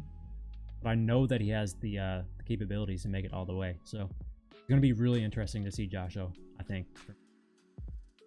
I really want to see what he's going to be like in the Grand Beatbox Battle stage and what he can kind of offer there. Hey, what's up, Duxie, bro? Welcome back, man. Nice to see you.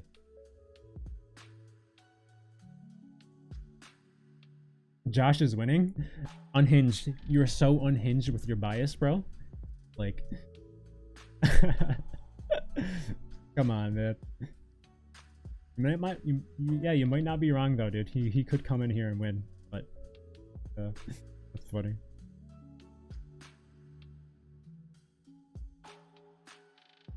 Robin is going against Biscuit in the quarterfinal again. That'd be crazy. The rematch. You heard all of his rounds. Yeah, that's not fair then. You can't come in and say that and like know what he's gonna do. Come on, man. At least like leak it to me so I can listen to it, so I can also say that he's going to win. Yeah, Joshua from Kickback was another beast, man.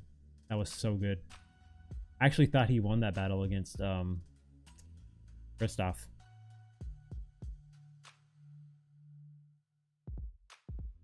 I loved his routines against Christoph. It was so good. Yeah, so Joshua, yeah, he could honestly take it all. He's just that good. But I didn't see enough of him in that live setting yet. But who knows? Alright, so Dice. Dice. Oh, man. So Dice had a lot of issues, apparently, with his setup in the last event. I think Dice had a lot of potential to kind of make it all the way in 2021. And I don't really think that's much different this time around. I think he showed enough in his wildcards. He's another one of those guys who are just like Joshua, who is super diverse in what he does on the loop station. Like nothing he does is ever exactly the same as what he did last time, you know? Like, he can just do anything. With that being said, though, he is restricted to the one device here in the loop station category, so he won't have as much freedom of creativity like he does with his multiple devices. He's one of those guys that kind of normalized the Helix back in the day, right, in like 2020. He was one of those front runners of the multiple device uses.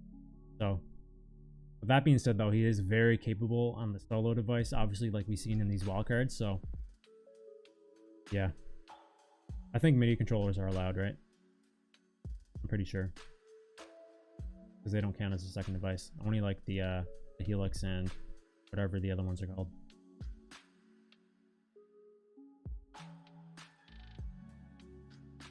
So I think Dice has the potential to make it at least to the finals to win it all. I'm not sure. I think there's a lot of good front runners here to win it all. But Dice is definitely one of those guys who has a lot of potential, just like Joshua. And it's a shame that he kind of got, I wouldn't say robbed, but got, you know, had unfortunate circumstances in the last event where his setup wasn't as good as other people's. So, yeah.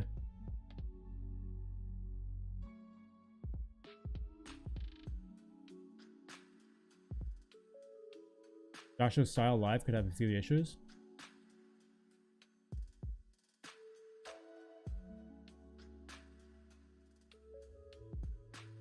You feel like Dice is hiding something? I think a lot of people are hiding something, honestly.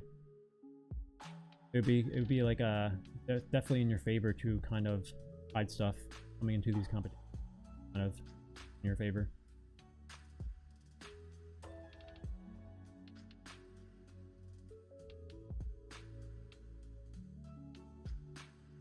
All right, so Robin, man. So Robin last time in 2021, he just came off of a really long tenure in the kickback battle, which, you know, had him preoccupied a lot of his time leading up to that event. He had some time in between, obviously, but he didn't have as much people, so that led him to kind of use everything that we heard from him before in the kickback battle and reused it on the live stage at GBB, which is great, you know, because it's the first time you're hearing that stuff live.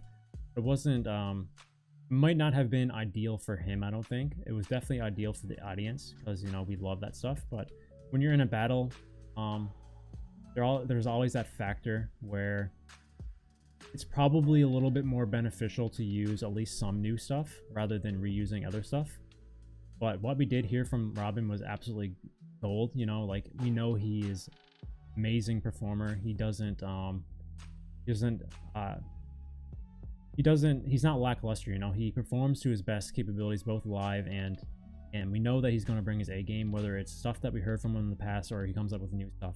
We know what he's capable of doing.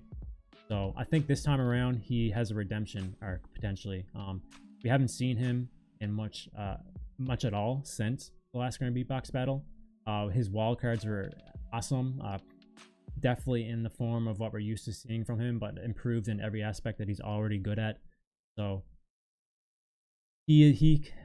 oh man, he's kind of like, he doesn't have the kind of diverse styles that we see from like Joshua or Dice, so we know we're not going to get like that supreme battle kind of Robin, you know.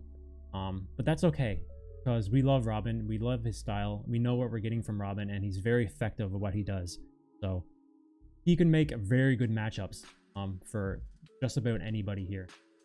He's a very strong threat, I think, in the position category, and I don't think anybody should be taking him lightly just because his style isn't super battle oriented, you know. I love the battle oriented kind of style. I think it's definitely favorable in a battle scenario, where Robin has elevated himself in the musical kind of style so far and beyond that it doesn't even matter if he doesn't dwell into that kind of battle style because he's just that good, you know. So Robin is definitely a threat here for sure. Maybe the wild card for a lot of people, even though he's very well known clearly, but he's just that good. So he could take it all, but who knows. We got a lot of strong people here for sure. So let me know what you guys think about Robin. I feel like in a live setting, Dice could just overwhelm Robin potentially, but Robin's very good, so who knows. It would be insane if Robin is hiding some battle rounds. That'd be very interesting. I haven't heard Robin dwell into that kind of style ever. I don't think we will see him because that's just not him. That's not who he is. I don't think. He has his own style. He sticks to it, and it's very effective. And matches up very good. A lot of other kind of styles. So would be interesting to see Robin kind of take on a more like hard-hitting, bass-heavy kind of routine, like something we see from Dice or Biscuit. Be really cool.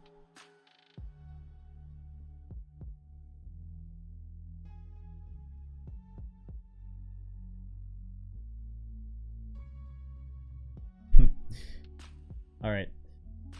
AVH. AVH is the guy here that I know the least about. I've heard him a few times. Don't really know what he's fully capable of doing, though, on a live setting. Seen his elimination for the World Champs. He reused one of his routines that he used all card for the GBB, which ultimately ended up getting the competition. That's why he's here. So I know that he's good. I haven't really seen enough of him in a live setting, and I don't know if he has that diverse kind of style. Is he more in the line of like Robin? I'm not too sure. I haven't seen enough of him, but what he did do was very effective in that kind of style, so it wouldn't be too bad if he stayed in his lane there. But I don't know. I wouldn't put him at the level of Robin, to be honest. I think Robin does it a little better, but I do like AVH's style a lot. So he could surprise me here, just because I don't really know what to expect from him coming into here. He's quite unknown to me. Okay. I don't know what you guys think about AVH here, but yeah, he's an unknown to me, I think, for sure.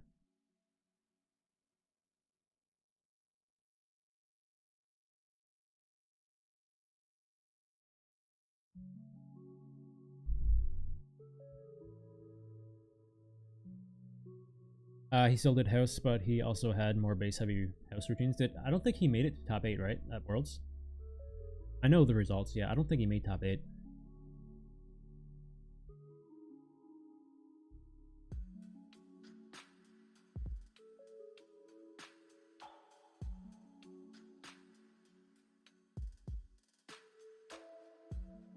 I think AVH is the easiest out of the group, but I also believe that Josh O is the top 4 to upset.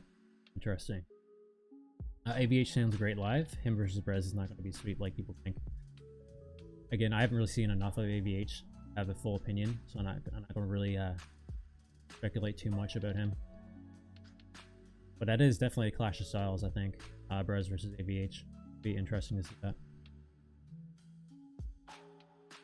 Who's a dark horse? And for me, jeez, not sure yet. All right, Mirsa. Interesting.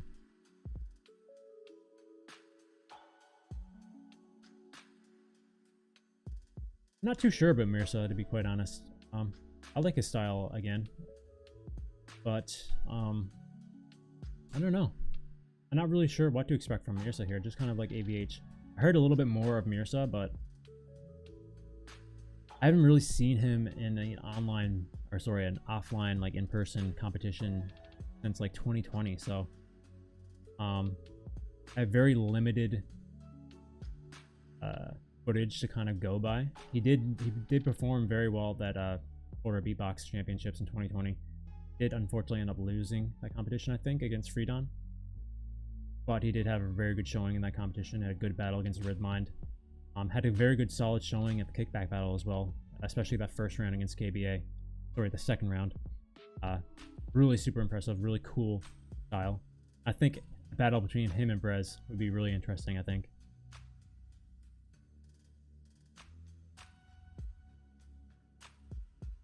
Yeah, I don't really know what to expect from Mirsa here. He has a little bit more diversity in styles probably than AVH and Robin. That was always a good thing, I think, so, but who knows. Mirsa is stronger with battle rounds than wildcards, so it's really hard to tell. Probably bars from Mirsa in French, yeah. I can definitely expect some of that. I like that style though. Really good at it.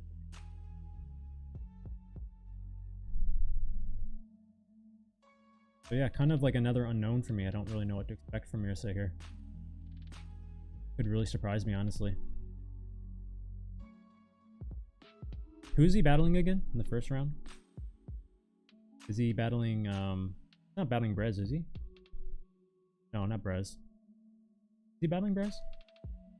Biscuit. Oh. Oh. Okay. interesting.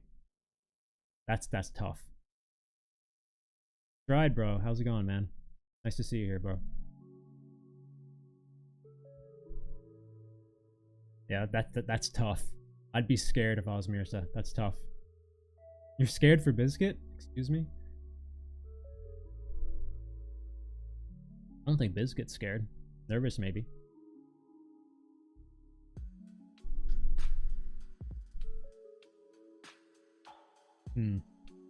He could come out and surprise, though, man.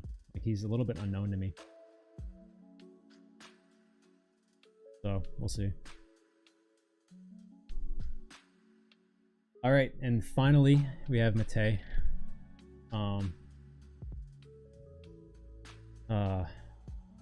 So he is the replacement for Epos. Unfortunately, Epos will not be competing here.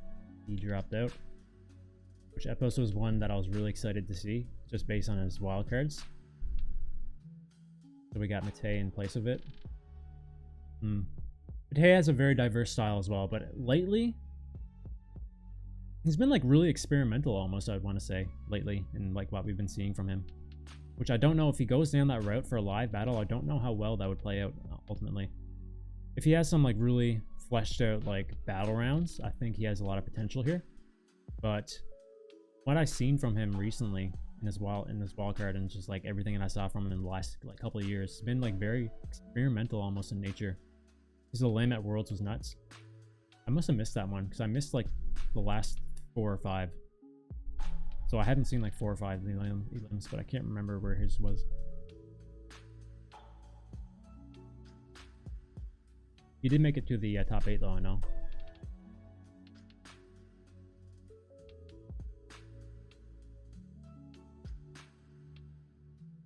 So with that being said, I guess he's also kind of like an unknown to me because I don't really know what to expect, because I've really enjoyed what he did in like his earlier years, you know, from the like Swiss Beatbox camp. I think back in like 2019, I think he won that, right? He ended up winning that competition. He had some really strong stuff for his wildcards in the 2021 Grand Beatbox battle. And then after that, he kind of like, I don't know, got like super experimental almost, at least in his online stuff. But you guys are saying that he had a really good wildcard, or sorry, elimination for Worlds. So for me, it's a little bit of an unknown again. I don't really know what to expect from him.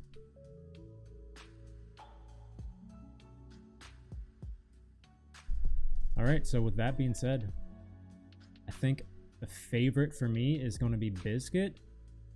Just because, obviously, the winner of the last Grand battle. Also because it would have been Brez for me, but Brez is going with some stuff here. So I think that takes him down just a little bit. They were always close anyway, but I think I was a little bit more high on Brez, just because I feel like it was his time, you know? Also, I really wanted to see that prime battle between Biscuit and Brez. That would have been absolutely mad.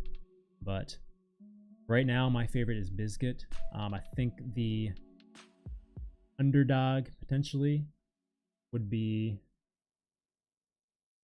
maybe Mirsa or Matei, in terms of like what a definition of underdog is. I think the wild card factor could be Joshua or Dice or Robin. People are pretty high on AVH here as well, so maybe, I don't know, he's a little bit of an unknown.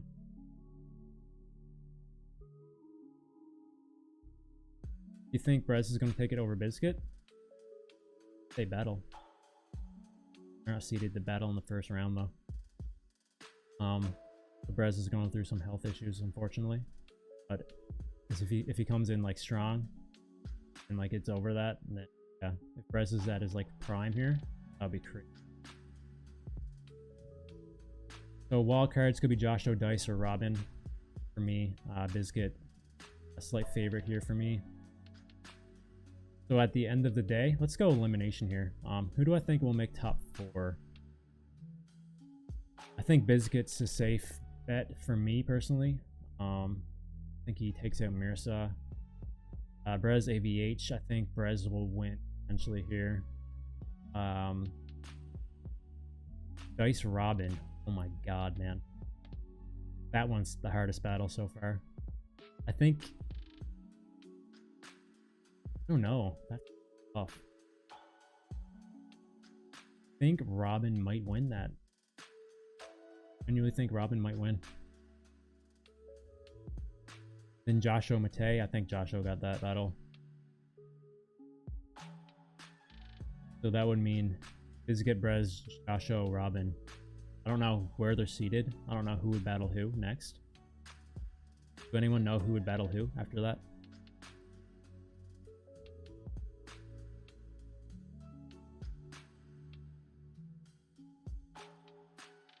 Josh versus Brez is semis. Woo! God. Biscuit Robin rematch, dude. Look at that. Alright. Biscuit Robin rematch. Okay, so if it turns out to be true that Biscuit has all these prepared rounds here, that is like next level, that I keep seeing these Americans in chat saying, John, I'm not doubtful. I believe you. I've also been kind of like a little bit an advocate of that, you know, talking about that in my reaction videos. But if it turns out to be true, I think I just can't imagine a world where Robin beats Biscuit. Like, that style is just so overwhelming, I think. So for me, I think if he matches up against Robin again, I just think that he'll beat him again. Robin might drop a rhythm round. That would be so funny. Like a callback to their first battle, right? Against Biscuit's first round. Was it his first round against Robin, I think? Or was it a second? One of the rounds that Biscuit used. That'll be hilarious if Robin came. Yeah.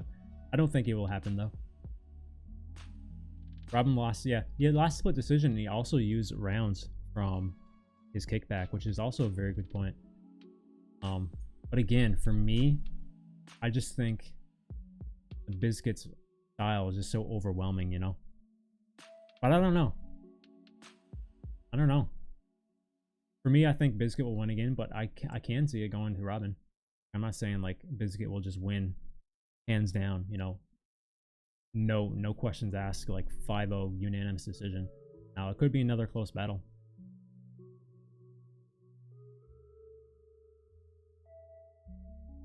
Then it would be Brez Joshua, right?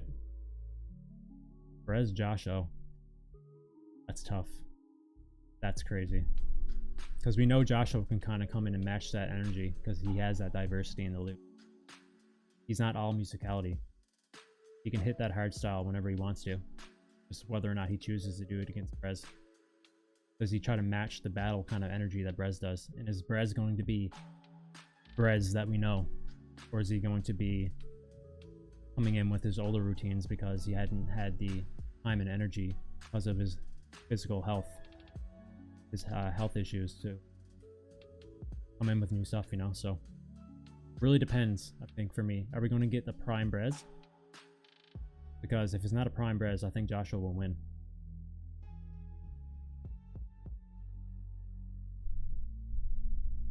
If it is a prime Brez, it could be a close battle. But maybe Brez would win. This really depends on what Joshua comes in with at that point. You don't think Joshua can match Brez's energy? I don't think so either. I think Brez is another beast in terms of energy and performance in the loop station. But we'll see. Joshua is very good. But, you know, performance is a whole other beast, you know? And Brez is like, he's that it. He has the it factor of stage presence.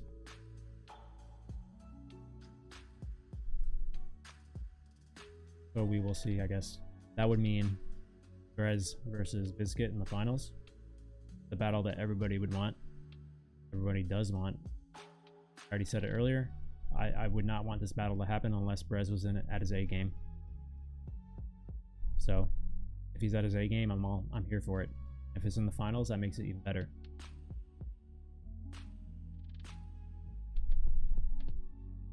If Brez is at his A game and he meets Biscuit in the finals, I think that could be potentially the most competitive loop station battle we've ever seen. Potentially.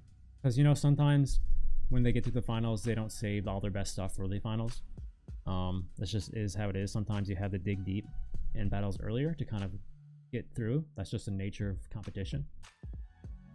But if they manage to kind of get to the finals where they're nice and cushy, you know, they can come in with some of their best stuff, that would be a really good battle. I think ideally it would be more competitive earlier on, but them battling in their prime, you know, I keep saying prime like it's a fucking thing for like Loop Station. That's more of like a physical thing, but they're both at their A game, you know, full healthy, able to use their best routines. That would be the most competitive Loop Station battle I think we'd ever see, for sure. So the winner will be largely French.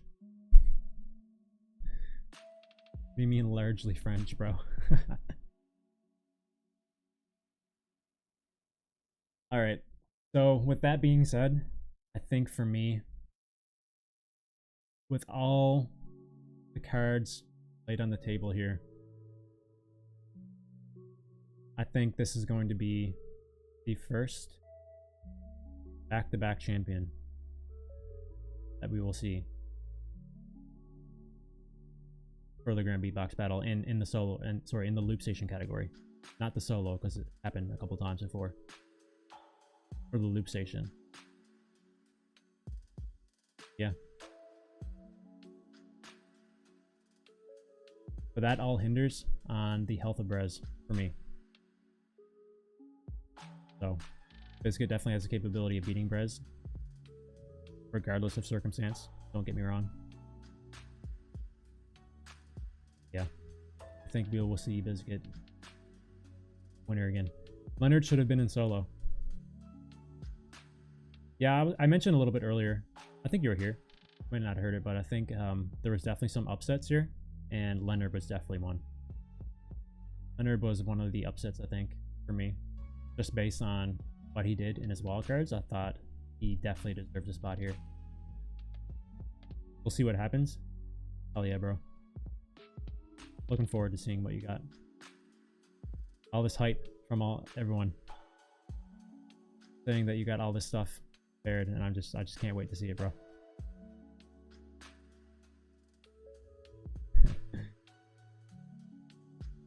All right, so that's the Loop Station category. We have one left, the biggest one here.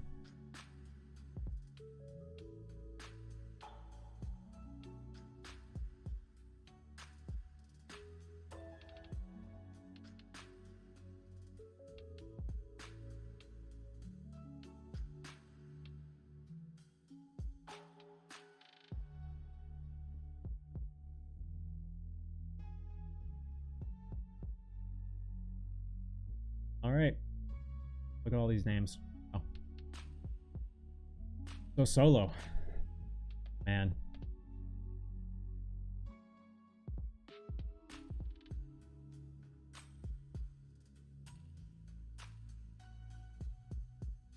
This is the category, guys.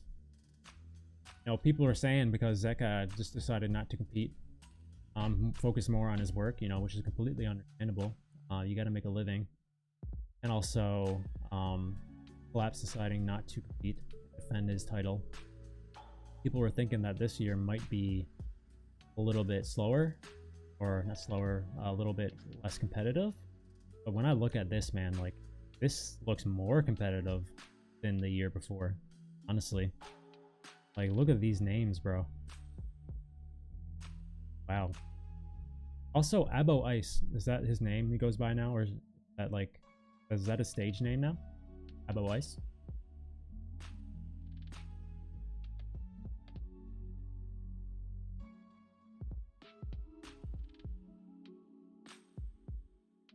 Solo is the most competitive category? That's what I'm saying. This is...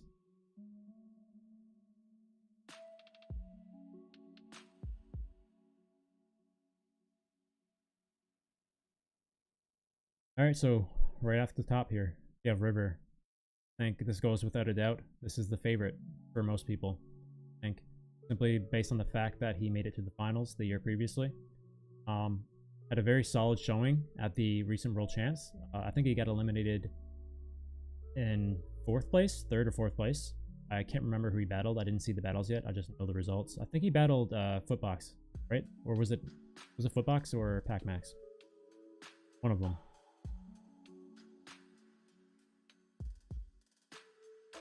Let me know. Before I move on, I must know. It was Pac Max? Okay, thank you. So he battled Pac Max, got eliminated by Pac Max, but Pac Max is very good, obviously. Very good, especially live. Don't take that away from him at all. So some people are saying that's a little bit of a disappointment. That's up for debate, really. He's still Prime River. Based on what I've seen from him very recently, I just watched a showcase that he did at the East German Champs, and he was absolutely next levels. He's improved significantly from the last time I heard him, especially in his technicality.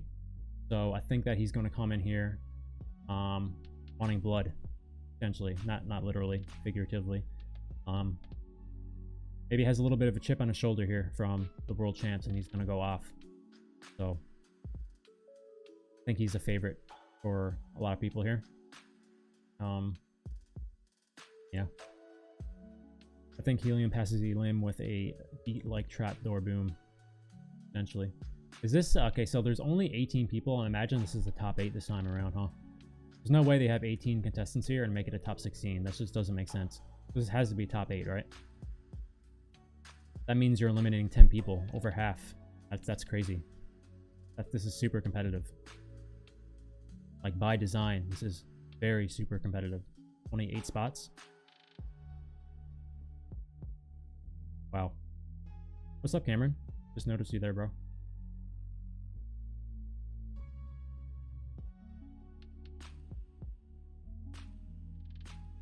Alright, so again, River probably the favorite for a lot of people. You know, it makes a lot of sense. Not complaining for that. Next up here we have King Inertia. Haven't seen much of him since the last Grand Beatbox battle. We've seen him at the Beatbox United, which is very prominent. A little bit after that. But yeah, has remained relatively quiet, I think. He had like a couple showcases and whatnot. I think he competed very recently, actually, at some event. I don't know which one it was. You guys remember the event that Inertia competed at very recently? Or was it recently? I've seen some like YouTube thumbnails of it. I didn't watch it though. But yeah, relatively quiet, I think. I don't really know what he's been cooking up here for this. But it is Inertia, and we know what he's capable of doing. So I'm going to assume it's more of the same, but just improved in all aspects of what he already does great. So potential to kind of probably break through to the top 8, but I think what made it so special though in 2021 is that we didn't really see that kind of like crazy bass heavy kind of masterful style of like inward bass before on a live stage. Like someone with the caliber of power that Inertia has was really like fresh, you know, back then. It was only 2 years ago. We heard it before many times online, but like an event like that, it was really, it was a treat, I think. So will it still hold that weight though? I don't know. Is King Inertia's like inward bass still hold that kind of effect over people 2 years later? I don't really know. And has he improved in it, or has he come crazy new variants or some new like techniques to kind of like elevate that? Who knows? I haven't really seen too much of him since then, but we'll see. But he definitely has the potential to make top 8 again. He is very good. See you later, Wichu, bro. Thanks again for stopping by, man.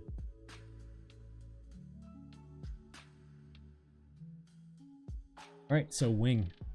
The #1 wildcard winner. Not surprising, he's a master of wildcards. He always has been. He's so good at it. I remember back in like 2018, his solo wildcard. Super impressive. Absolutely robbed back then. He's been super impressive for so long. And only recently has people been appreciating him at the level that he deserves to be appreciated, I think. The last few years on. But Wing coming in as a #1 wildcard winner. I know exactly what to expect from Wing here. I think he's going to deliver on all fronts. He's a very good performer, very consistent beatboxer, sounds great. on video. At least I can't speak much for live. I have not seen him live before, but I imagine it's very good as well. So yeah, he's a very promising person here, I think, to make it all the way. And whether or not he does that or falters out deep into like a battle kind of scenario, I'm not sure. So I don't really remember if he made it all the way anywhere in like a prominent event before, where he had to kind of go through the gauntlet, you know?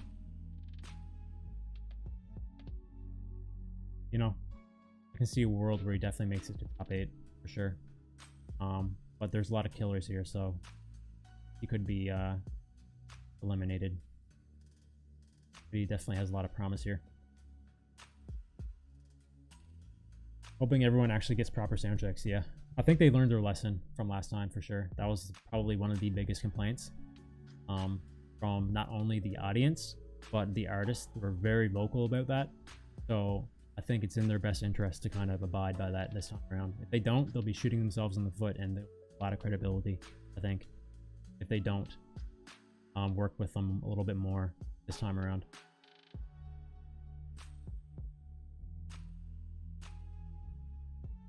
All right, so Abo Ice, name change from Just Ice. We did sound checks last night. Everything was great. Awesome. Good to hear that. Moby Mara's sound palette falls somewhat short compared to the variety offered by some others on the list. Interesting. I haven't heard too much of Momi as of recently. Last time I heard him was in Japanese competition. I can't remember what it's called, but I think he battled Rusi, right? And he lost. So there's that. He was good. Again, Abo Ice, man, he's like the darling, right? He's the new guy in the block, almost, I think.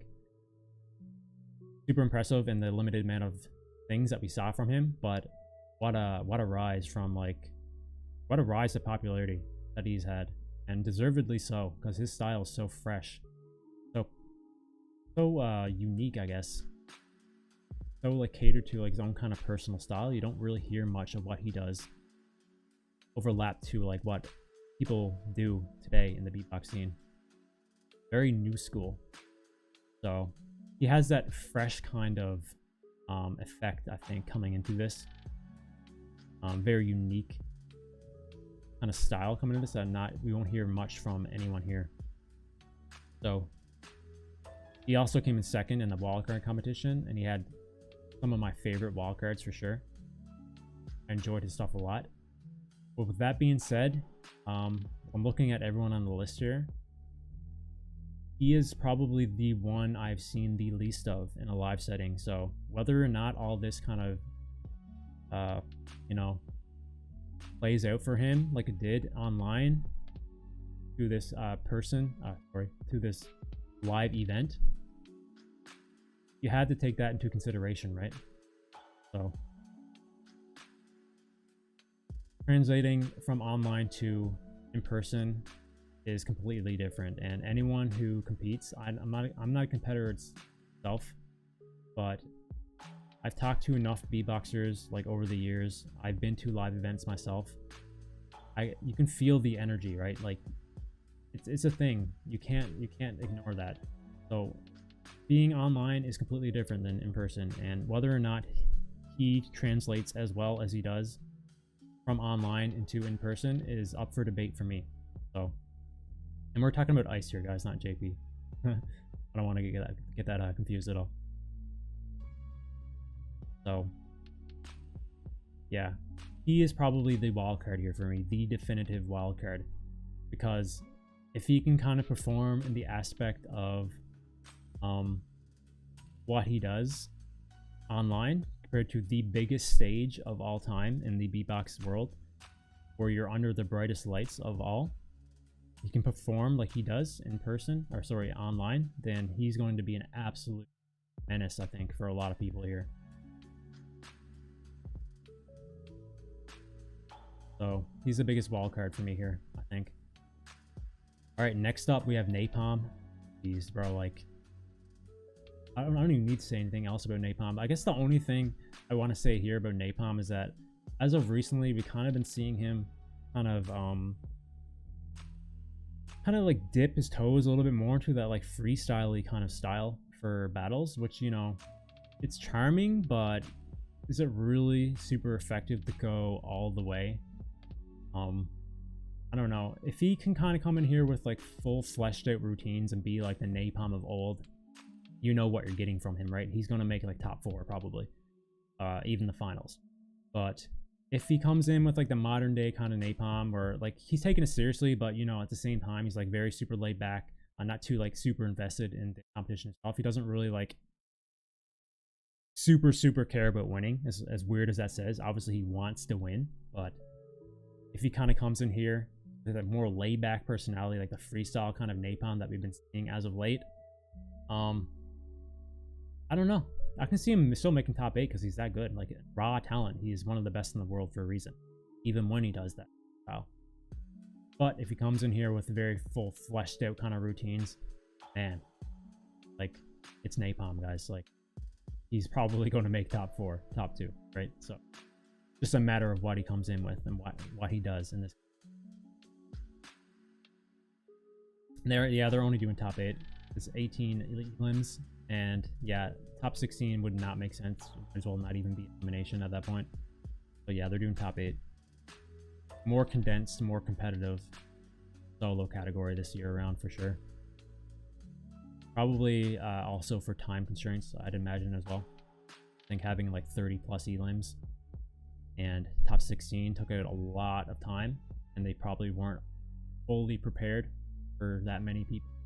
So they're going back to the role, which makes it more competitive, I think, at the end of the day.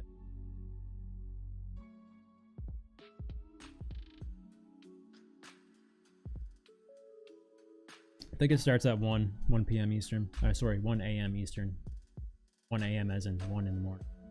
So they are in Japan. They can't cater to our time zone, obviously, for clear reasons. So they try to, the hardest, but it is what it is.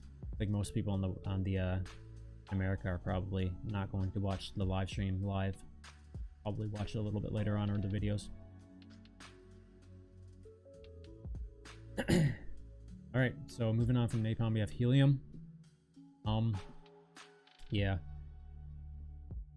Helium's interesting. He's like another one of those guys, you know, who is very promising in skill, but has never really kind of made it all the way in these international competitions.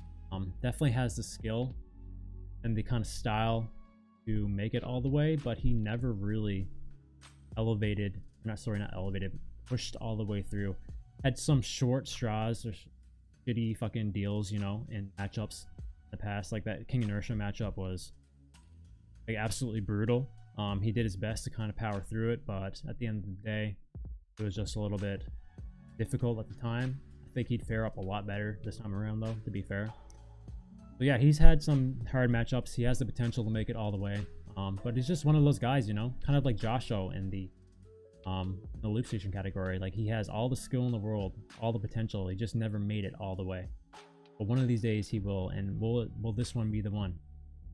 I don't know. This is, again, the most competitive I think we've seen in a very long time, if not the most competitive we've seen in terms of the solo category. But Helium is Helium, and he's been around for a while. He's champion of his respective country. One of the best technical beatboxers in the scene. His style overall plays very well in a battle. Top 8. I wouldn't say guaranteed just because of the level here. Very promising to make the top 8, I'd think. So, yeah, for me, he has a lot of potential here. And I think that coming into here, he kind of wants to prove himself, potentially, maybe a little bit. You know, losing top 16 battle in that kind of way. A very close battle against Inertia. Maybe haunted him a little bit. Don't know him personally, can't say. Probably did. So, you know, he's going to want to come in here, maybe prove everyone that he deserves to be here. Everyone, one of the best in the world. See you later, Vega, bro. Thanks for stopping by, man. Appreciate it.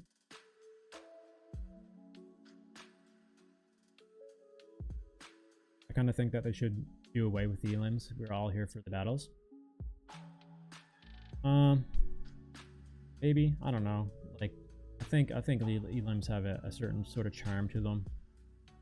I think when elims, when they get too plentiful, you know, that's when it starts to get a little bit tedious and annoying for me. I think like 18 is a fair number. Bringing that down to 8, it is what it is. But I think elims has his rightful place here, personally. Just like when it comes to many elims, that's gonna be a problem for me. At that point, it's like, why, you know, so many. See you later, T-Wave, bro. Thanks for stopping by. I think River, Wing, or Napalm is going to be the champ. Good group of guys there, man.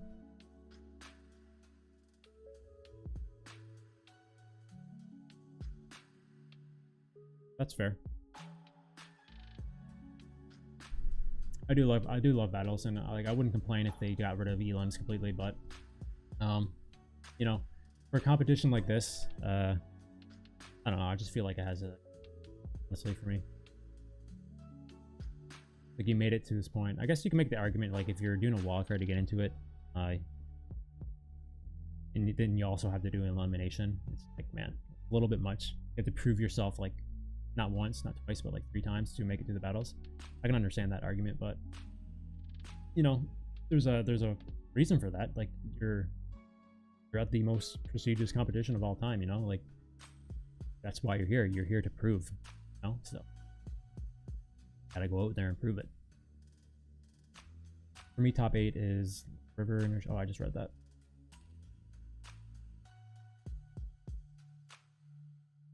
Very promising. Maybe not for everyone there, but we'll see when I'm done going through the list what my definitive top 8 is. All right, so moving on. Mr. Android. All right, so Mr. Android, I think he's from Chile, I believe. Really impressive showing at what was that competition called very recently? The one that's going to be in Bali. The Mad Twins one. Why am I forgetting? I reacted to all the videos. I can't remember. Beatland. Thank you very much. Right. So he had a very impressive showing at Beatland. I think he got replaced though, right? In the voting. Am I remembering incorrectly? They did like, I think like some people, I think like what was going around is that some people were making like multiple accounts and voting for the same person.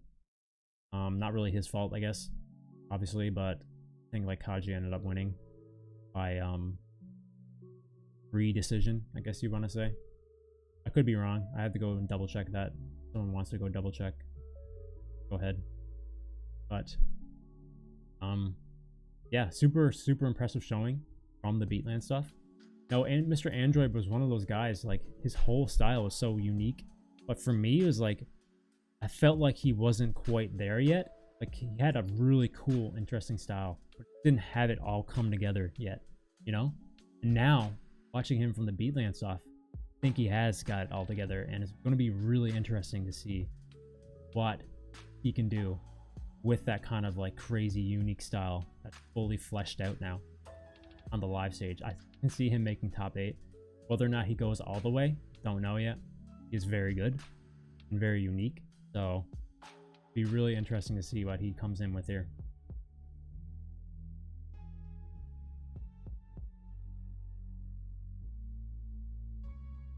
So after that we have Den. The only Canadian here. Yeah, competed at the previous Grand Beatbox battle. Didn't make the top 16, unfortunately. I think he was like 18th, 19th in the placing, I think. So came pretty close. But we have a new version of Den here. We have the second place winner of the Beatland United, who really made a name for himself, I think, in the competition. Pretty well known, like a Canadian champion before then, but I think it's the Beatland where he kind of like really pushed himself out there, you know. So, and what we've seen from him there, kind of like monumental in like the musicality, for the musicality rather of the beat scene. So kind of pushing those boundaries along with people like Gene, that musicality. So I seen him perform live many times after that. I think he was at the Florida battle this year. That would have been the last time I heard him. Other than that, yeah, he's been very active. So whether or not he's come in with like newer kind of routines in this amount of time to kind of like showcase to us for the first time here, we'll have to see. So yeah, he does have the potential to make top 8, to make it all the way. I'm not entirely sure yet. I think his kind of style has some sort of limitations because it can get, admittedly, it can get a little bit repetitive once you hear it enough. And when you're going through a gauntlet like this, like an elimination to a top 8 to top 4 to finals, it's a lot of that kind of style. So who knows? Maybe he'll come in and like some brand new stuff, you know, that we haven't heard in a different kind of style, but very effective. But for the long run, I don't know. I'll have to see what he comes in with. Big fan of Den though. Love his style. Yeah. Good. JP, I think a lot of people's favorites from wildcard competition. He's one of these guys who, you know, ultimately made it through, but I felt like he deserved to get a little bit higher. I think he came in like 8th or 9th. And for me, I put him like top 5 in the wildcard competition. I thought both his wildcards were absolutely phenomenal. I love the style. He had a little bit of like structure problems, I guess you want to say. Some of his like rounds or his routines kind of like, I don't know, sounded completely different from the first half to the second half. But no, I don't really care much about that. For me, is like, does it sound good and is it creative? And yeah, the level of enjoyability I think is a huge factor for me. I like the stuff a lot. I thought it was very good. Next level, very good, new cool kind of quality again. Yeah, very unique kind of style from JP. So I think he's a favorite for a lot of people coming to this, for sure. I seen him once before in an offline competition in person. It was a Florida battle again. I think it was 2021, 2020, around there. So it was a little while ago, and since then I've only ever seen him through these wildcards, so I don't really know what to expect from him. If we can kind of get stuff from him for his wildcards, then that's golden, right? Like he is in like the category of ice, I think, like a wildcard. Make it all the way if he can kind of perform like that. But I don't know, I haven't seen enough from him in a live setting as of recently to kind of have a full-fledged idea of what we would expect from him. So yeah, he's a wild card for me as well. And Dillip here, and I like Dillip's style a lot. He's a very trolly online, in person, you know, probably not so much, but his kind of personality bleeds a little bit through his kind of style of beatboxing. It's really charming in a way, I think. A lot of people like that. Yeah, they vibe with that, you know? So, with that being said, he's very good. He's a very good beatboxer. I think he won this beatbox camp 2019, I believe, 2021. Don't remember where it was. Definitely a winner in that event.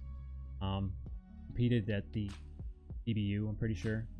I think he made it to top 8 there. Since then, I haven't really seen much from him other than these wildcards, but I like his style a lot. Yeah, I know that he can perform on stage. He doesn't really let. So yeah, haven't really seen too much of him though as of yet, or as of recently. Sorry. So not a wild card for me to win at all. It's a little bit of an unknown. Not really sure what he's going to come in with. His Sweet Speedbox Camp 21 win. It was.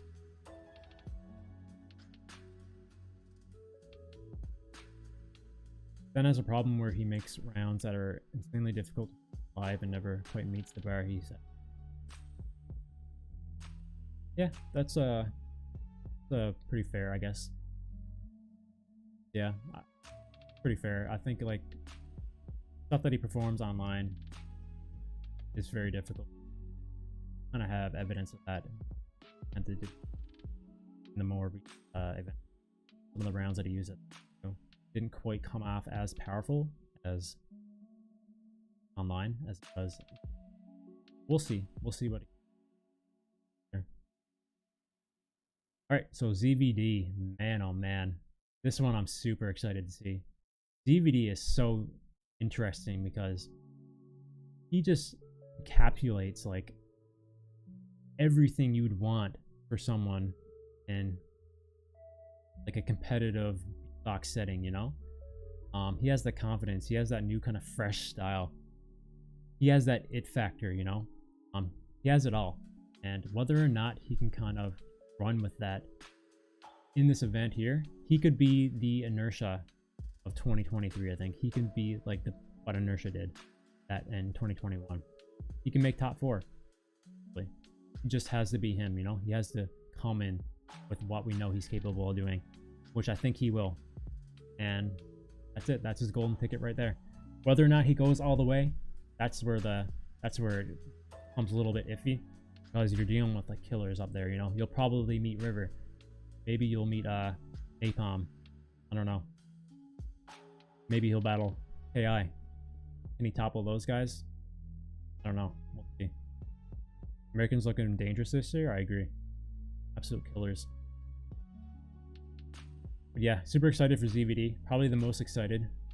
Out of everyone here, maybe potentially, for me at least. Yeah, we'll see. So next up here we have Improver. I'll say right off the bat, Improver is my favorite solo beatboxer. I have a lot of people I like, but Improver's style alone puts him on the top for me. I don't think he's like the best beatboxer in the world in solo category. I just like his style so much where I just fuck with his like kind of, you know, style a lot. I love the house. I like house in solo. I like house in fiction. I just like house music, and he does it the best, I think, out of any other beatboxer. I've been seeing Improver a lot lately. He has a YouTube channel. I watch all his videos. So if you guys don't know, he got some good stuff. He got some really good stuff here, and I think he's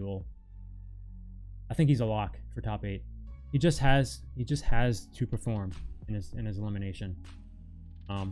He has the confidence, right? He's a champion. He's been there before. He has experience at GBB. He just has to perform.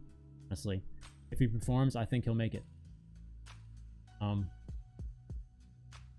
So yeah, I'm really excited to see what Improver does, for sure. He's a lock for me at top 8. Whether or not he makes it all the way, it's the same thing for everyone else. It's just a killer, a death row up there. Like, it's so hard to predict, right? So it's just that competitive. But he has the potential. Sure. You think he should have qualified over Helium? I have to go back and watch those. I can't really remember, but I do remember being super impressed by it. At least like the first half. I think he faltered a little bit in the second half, or maybe it was vice versa. Alright guys, I'm just going to take like a 1-second break. I'll be back in like...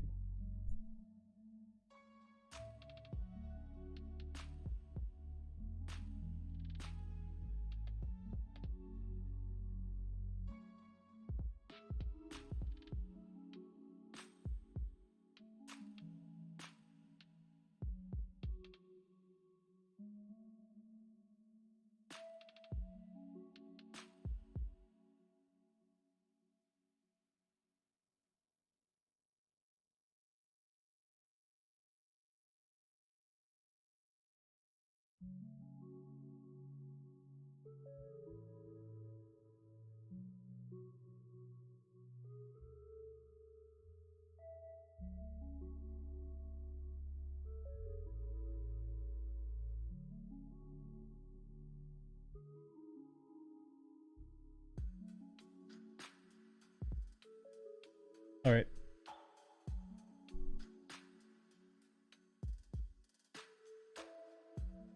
Improver had this, the best second round wildcard. Man.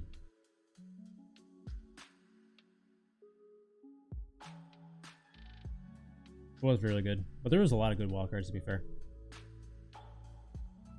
Alright, so moving on here. HSE is a replacement for somebody. If someone remembers who you replaced exactly, let me know in the comments. But he is a replacement. I don't think he originally made it for that reason, obviously. But yeah, I do remember enjoying his wildcards.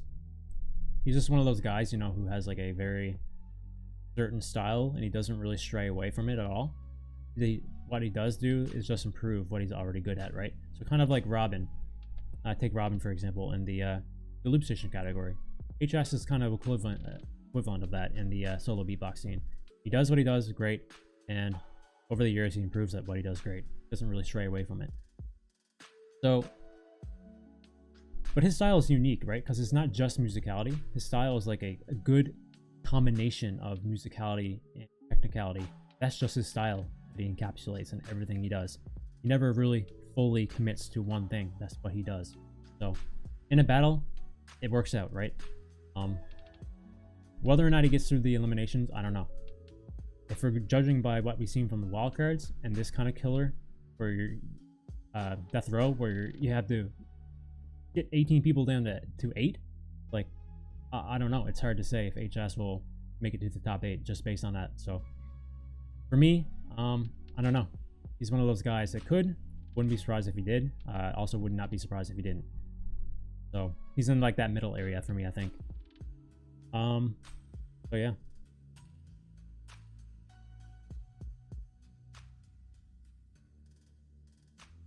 Don't really know what else to say about him, but anyone remember who he replaced? So I had to go look it up. I know there's like a few of them in the solo category that got replaced. At least like 2, I think. But moving on, we're almost done here. We got Biscuit. So Biscuit was also someone who replaced somebody. You replaced Max, right? Okay. Who's the other one then? Who did you replace, Biscuit? So Biscuit was someone who replaced someone else. Got in, I think, very, very close to the actual event time. This was only very recently, I think, within the last month, I think. So, yeah. Whether or not Biscuit was fully concentrated on loop station, or he was kind of like having this in the back of his mind. Oh, you replaced Footbox? Okay, that makes sense then, yeah. They did announce recently that he doesn't want to beat the worlds. So yeah, this one's going to be interesting though, I think. I said earlier, I think we're in the producer category, but Biscuit's like one of those guys who is very obviously good at loop station, most well known for his loop station stuff, and people don't realize how good he is in the solo scene. Like he's like, it's like almost like a jump scare. Like you hear him beatbox and you're like, bro, I thought you were a looper, right? Like it's fucking crazy. So why did Footbox drop? Yeah, he said he didn't really want to compete so closely to winning the world champs. He wants to take a little bit of a break. Yeah, he was burnt out. So yeah, Biscuit's like a little bit of a wild card here as well, I think. I liked his performance a lot. I think his battle against Napalm was my favorite coming out of the Florida, for sure. He was super impressive there. So what he does here with that kind of like a short notice, or if he's come in with like some newer content here for the solo, or if he's been working on it like behind the radar, like almost expecting this, you know, this is waiting for the opportunity that someone might drop it because he ranked a little bit closer and the wildcard's coming in anyway. So who knows? He's kind of like a wildcard here for me, but he's very good, sneakily good at solo beatbox. Not a lot of people understand or see, like, even hear him enough in the solo beatboxing to have that kind of opinion. But yeah, we'll see. He's going to be unknown. My only mission is to do really good elim. That's a good mission, bro. That's the only thing that really matters at the end of the day. You can like make battle rounds all you want, but if you don't get through the elims, you're not battling. So a good mindset. You love Biz at Florida against Napalm. That was my favorite battle coming out of that competition. I loved it. It was probably like the battle of the year. Well, we've seen a lot more now, so I think it's like up for debate now, but during that time I thought it was the battle of the year for the solo for sure. According to Remix, Biscuit is top 8. Nice. Is Remix doing a live stream right now, or did he do one like this? All right, so moving on. Wally. Wally is one of those guys who qualified through another competition, I think the South American competition. We don't see too much of Wally. He's like one of those guys who just like kind of like, I wouldn't say like nitpicks what he wants to do, but he's not really super well known in the international scene, I don't think. Oh, I did one the other day. Okay. Interesting. Who did Remix think would win in each category, if you remember? I'm interested to know that. I can go back. If you don't want to tell me, I can just go back and watch it, but it'd be interesting to know that right now.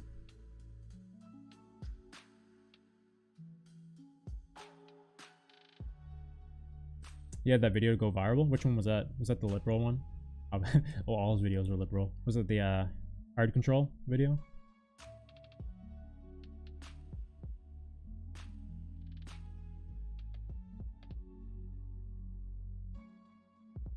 River for solo, Rogue Wave for tag, Rez, and Dice loop final. Nice. Interesting. Almost pretty similar to mine. Hard control? Okay, that's what I thought. Yeah, that makes sense. With that being said, someone just said, yeah, his style is made for the big stage. So that's the thing, right? He has a very hard hitting style, a very powerful style, a style that's pretty much catered completely for battle. When I think of Wally and when I watch Wally, I genuinely don't see him changing that style at all. So he's like kind of catered to that one individual style, which is great because this is a battle. However, I have not seen enough of him in a live setting. It could be his style is definitely well suited for like live events, and I'm sure he has a lot of experience. For me, I haven't seen enough of him in a live event to kind of like have a formulated opinion here. So I'd have to go back and watch some of these events that he attended. Then I'll have a better idea of what I think about Wally coming into this competition. But speaking of what I've seen from him in like online stuff, man, it's great, you know. He does have that style, you're right. Whether or not he makes it to top 8, I don't know. Like, again, this is super, super competitive. So I'd have to go back and see like what kind of like stuff he does in a battle scenario. He had some good online stuff. I actually just watched a battle that he did very recently. I think it was, did he compete in the online stuff? Was that where I saw him? The online competition in 2022, the battles on a Beatbox Community. Was that the one I'm thinking of? Was it a battle against Nanda? I think that's what it was. But yeah, he had a super, super impressive showing there. He ended up losing that battle. It was very close though. I think I had it like 3-2. So that was the last time I heard him. Yeah, I think it was Nanda. So yeah, it's hard for me to say. Again, I'd have to see more stuff of him live. But I think he is very promising coming in here. Maybe another wild card potentially. But we will see. That battle was amazing, I agree. Really good. The mid-tier of the elims is going to be so competitive. 4 to 12 is completely up for grabs. Man, dude, I'm looking at this list, bro. I think all of it is high tier, almost. Genuinely, bro. Like, I don't even think there's a mid-tier. I think it's all high tier. Is that good? I think like if we're putting it into like that perspective, I think rather than like mid tier, I think it's like an unknown tier, like because we know all these guys are like elite. We just don't really know because we've seen more of some people here recently than we have of others. Ultimately, I think that's what it's going to come down to potentially if people have been kind of like putting stuff in their pocket and keeping it here. And also experience is a huge factor, but we can talk about that for days. Yeah. What's my top 8? I don't know yet. That's what we're working through this here. Then we'll have my own kind of comprehensive list here after gone through the list. Also, I'll put a community post probably sometime tomorrow or the next day, recapping everything on this live stream.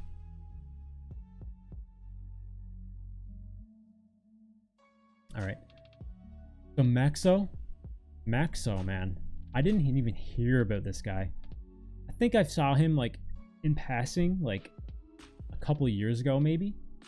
Like I heard his name around here, but I only really knew about this guy only because of the most recent world champs, and he has been getting some massive praise for his stuff that he did at the world champs. So I haven't seen any of the battles yet outside of the top 32.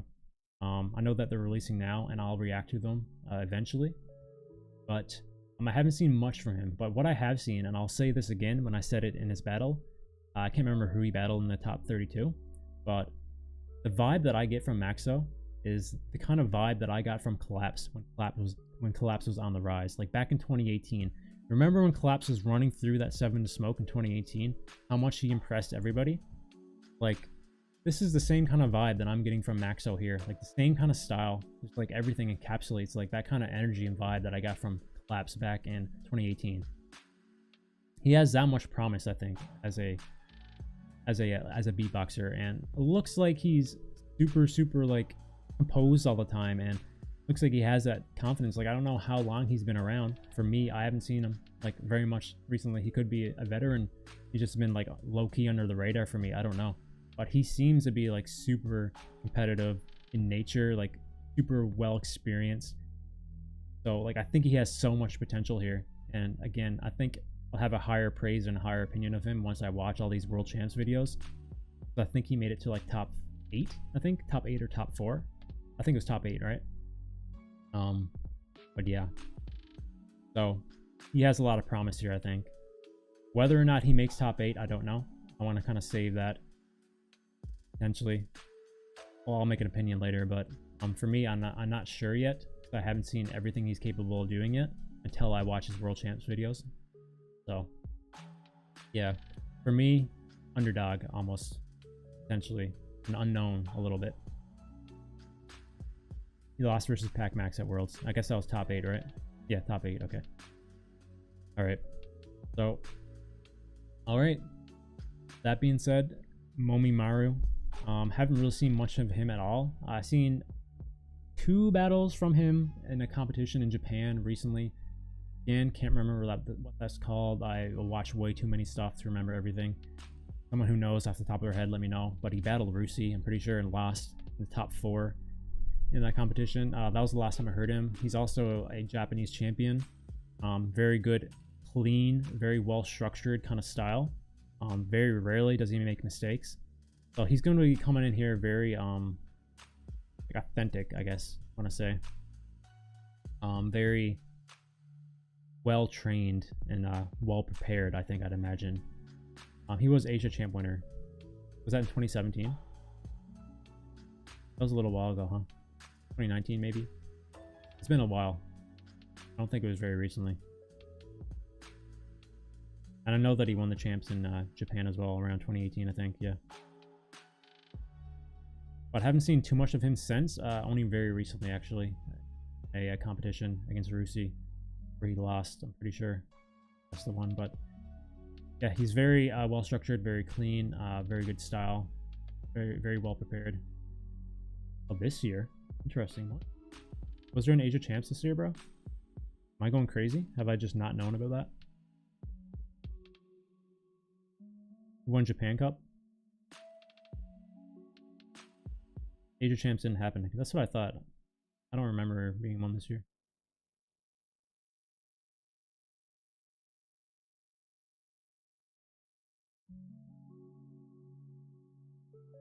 He won Beat City. I mean, am I going crazy here? I thought he lost that. Which is the competition that Rusi won then? I know Rusi won a solo competition as well, right? Very recently.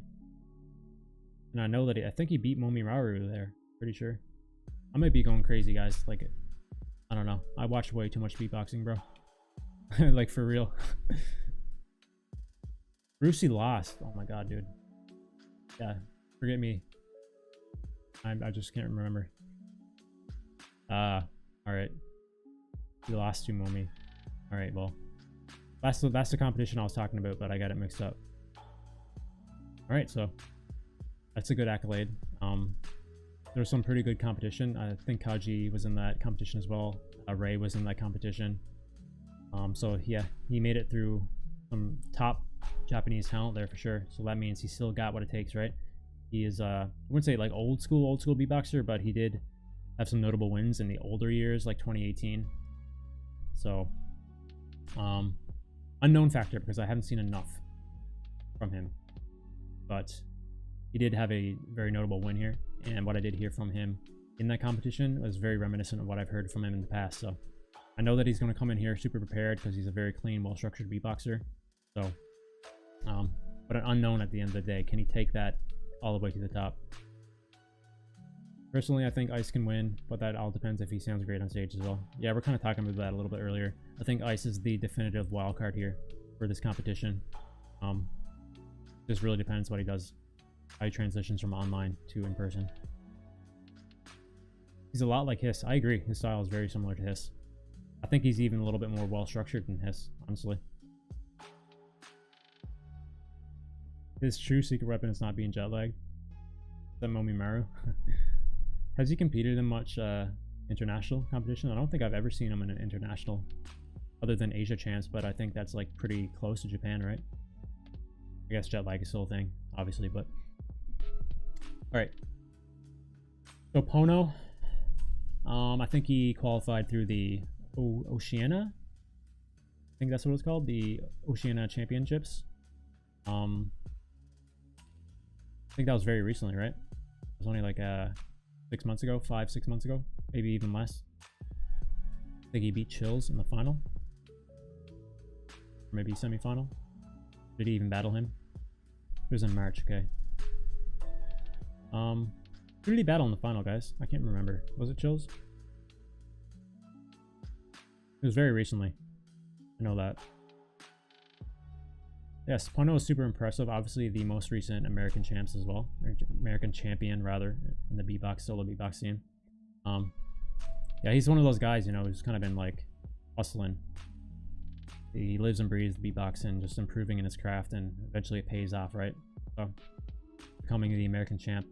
Really like his style. Really well suited for battles. He's going to come in here pretty consistent, I think. Yeah, he qualified through Oceania. That's what I thought.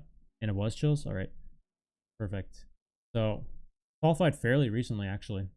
So yeah, whether or not he makes it to the top 8 here, he definitely has what it takes. Very good battler, for sure. Yeah, I think he's not going to falter under the pressure at all. I think he's gotten past that at this point. He's gotten good enough where that doesn't really affect him. And I think he's going to come in here and be an absolute beast, I think. But, again, look at all these guys, man. Like, at the end of the day, it's hard. Like, it's going 18 down to 8. And when you have this caliber of talent here in this 18, getting that down to 8 is just... it's so hard. So, I can't like definitively put him in the top 8 right now. But we'll have to make a decision here soon. He beat KI in American Champs, I think, which is huge. That is very huge. Who did he beat in the finals? Was it, who was that? Oh my god. Was it KI in the finals? Yeah, it was KI. Okay, I'm not going crazy.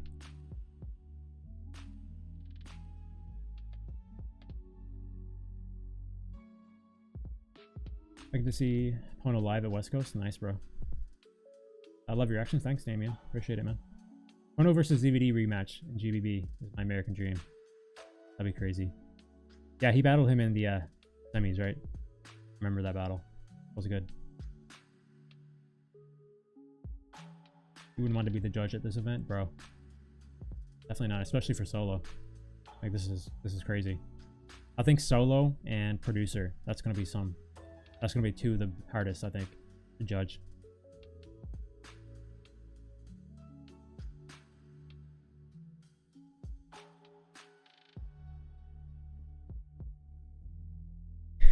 You're too hyped to sleep, yeah.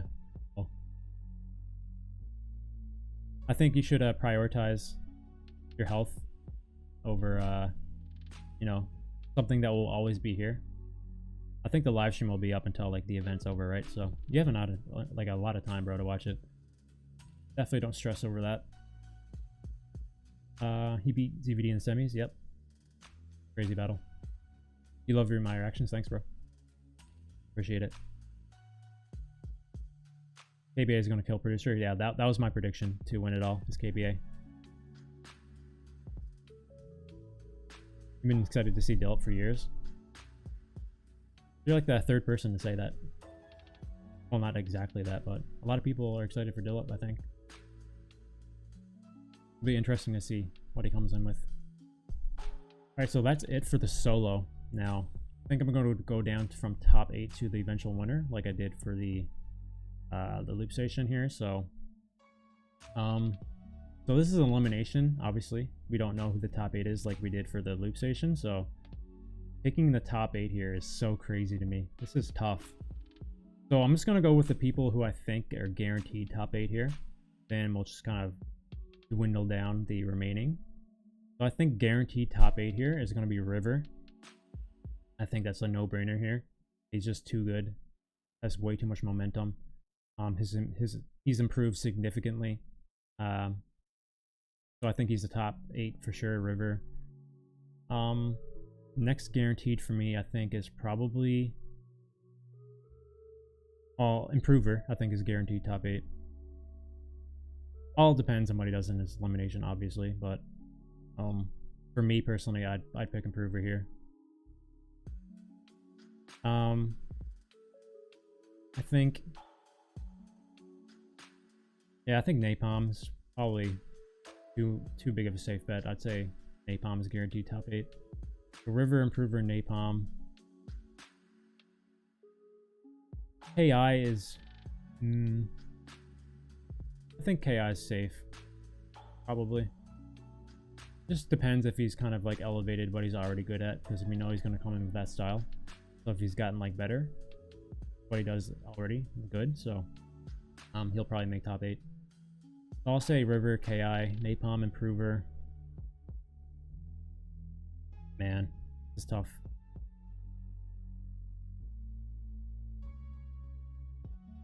You think River is the only guaranteed top 8? I don't blame you, bro. This is really competitive. It's hard for me. Like, I can say guaranteed top 8, but like at the point, like after River and Improver for me, it's just like up in the air. I'm just going by like who I think is safe now. Pretty much. Like after River and Improver for me, it's just like it could be anybody.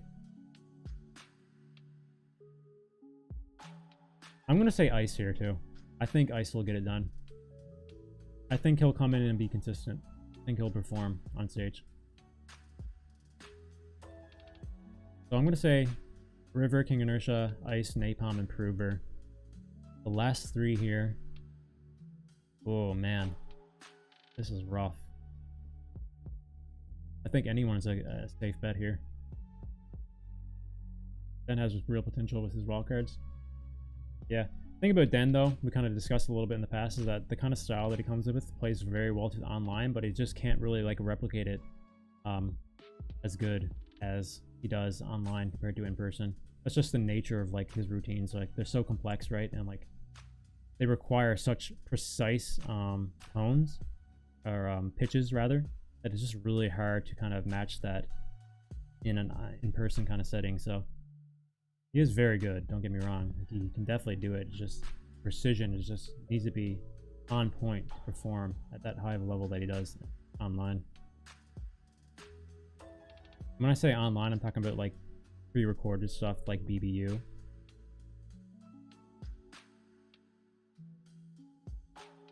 Helium gotta be in there? Yeah, I don't know, man. Like, that's what I mean. Like, I want to put him in really bad, but I'm looking at all these names and I'm just like, bro, this is hard.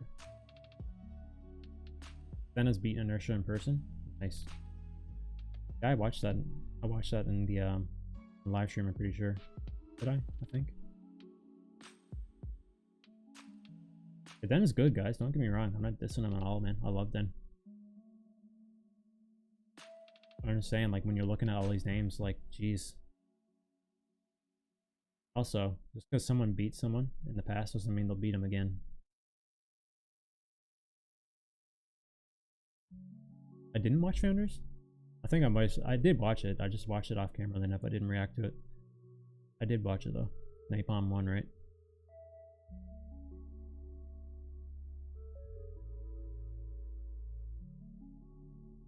I watch like almost as much stuff off camera as I do on camera. I'm just like live, eat, shit, beatbox stuff. Like all my personal time is like almost consumed by it. Like for nearly a decade. It is what it is. So So River, King Inertia, Ice, Napalm, Improver. Ooh.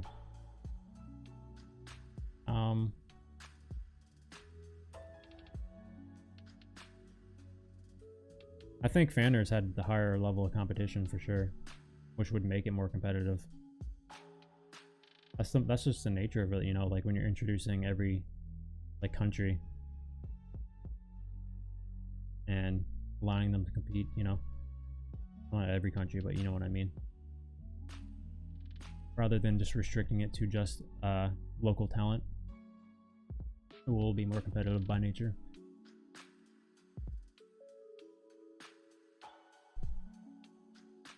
HS for top 8? I don't know. This is hard for me, man. Alright, so I think ZVD will get in.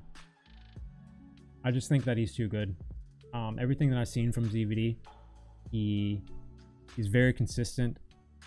He has that fresh kind of style, and he's very good in battles, I think. And I think that he'll come in and absolutely crush his elimination. So I think ZVD will make top 8.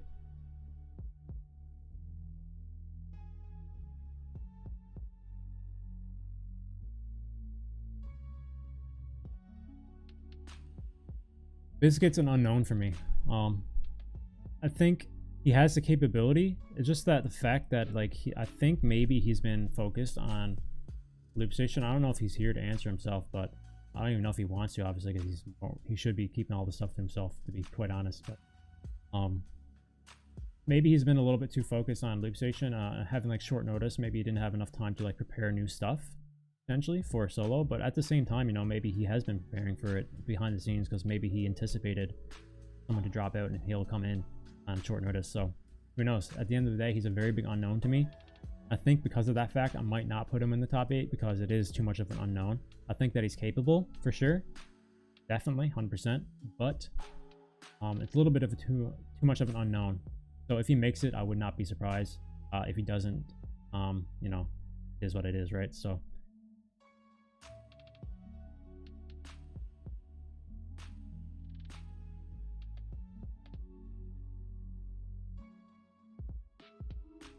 all right, so I got River, Inertia, Ice, Napalm, Improver, DVD. Helium feels like the judge's choice. Maybe. Who's the judges for solo this year? You guys know on top of your head?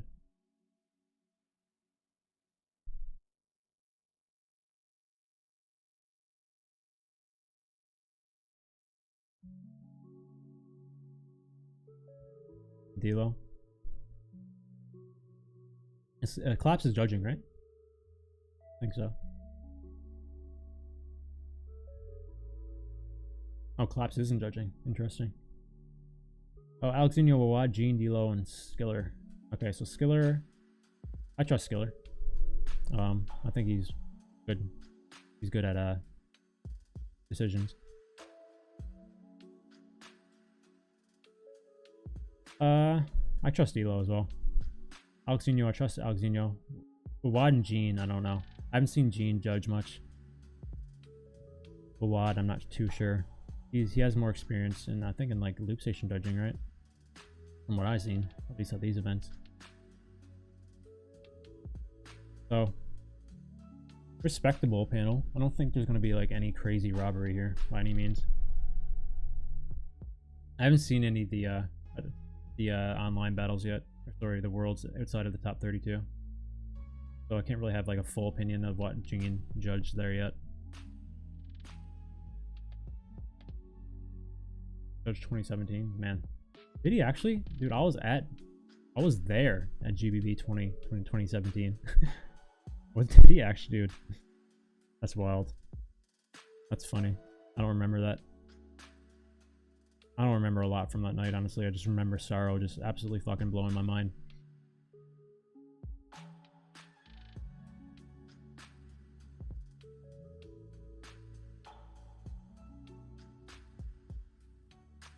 Alright. I'm just gonna... oh, man. I want to, like, get through this. I'm getting tired. I want to make food, but... alright. I just gotta, like, go through this, guys. I don't think HS will make top 8. I really like his style. I just think that this is super competitive. Biscuit, too much of an unknown. I don't know if like the limited amount of time is going to hinder him in any way, so I'm just going to not put him in top 8 just because of that. Wally, I haven't seen enough of him in person. I think he definitely has the potential to make it a top 8, but for now, for the sake of just picking a top 8 now, my opinions could change later. Well, it's almost a little bit too late to change now because the event starts tomorrow. I think Solo's limbs is tomorrow, right? So no, Solo limbs is the 19th. I'm pretty sure. So we have like a day, but I'm gonna say Wally won't make top 8. I just haven't seen enough of him in person, but he's definitely really good in his style. He's definitely good enough.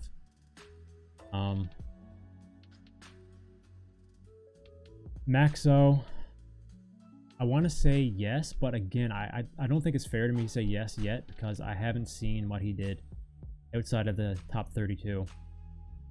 I could have a different opinion once I watch his top 16 and top 8 battle in the Worlds. Day 2 is Solo Limbs, Day 3 is battles. Gene judged tag team in 2019. Okay, that's tag team though. I'm talking about Solo here. Different dynamic, but yeah. He definitely has some experience for sure, judging. Yeah, so again, I don't have much, I can't really say for sure about Maxo because I haven't seen his most recent battles. So apparently he is good, but for me, I have to say no right now because I haven't seen his top 16 and top 8 battle.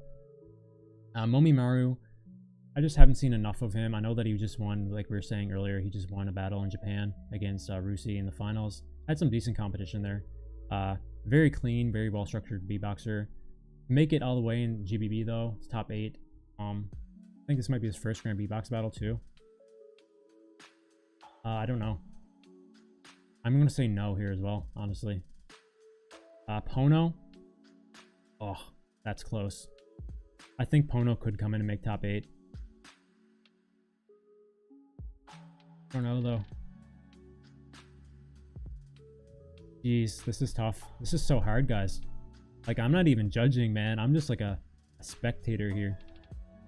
Like, I'm having a hard time here. And I didn't even hear their eliminations yet. This is going to be the most competitive Grand Beatbox battle, I think. Like, by far for Solo. I'm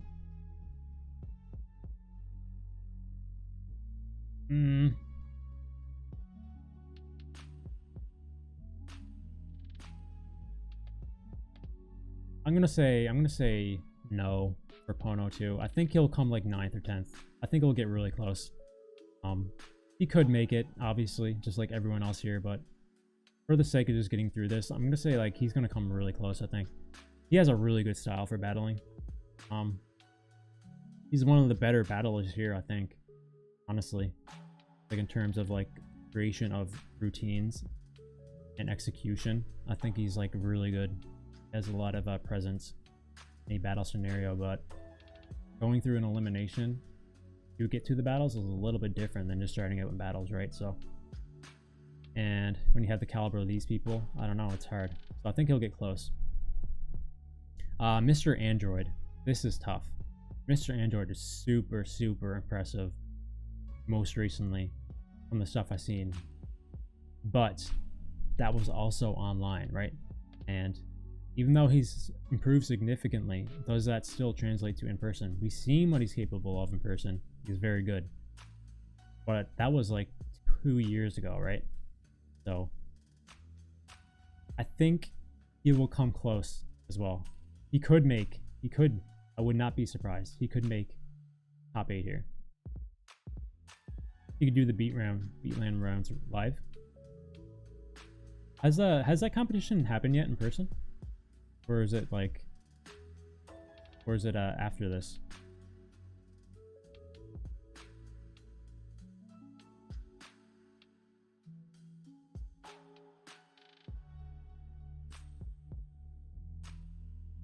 He has a live stream of him doing it. Interesting. Beatland is in November. Okay, that's what I thought. All right. Unfortunately, I can't really speak on what he did there. Would be a better indication, I think.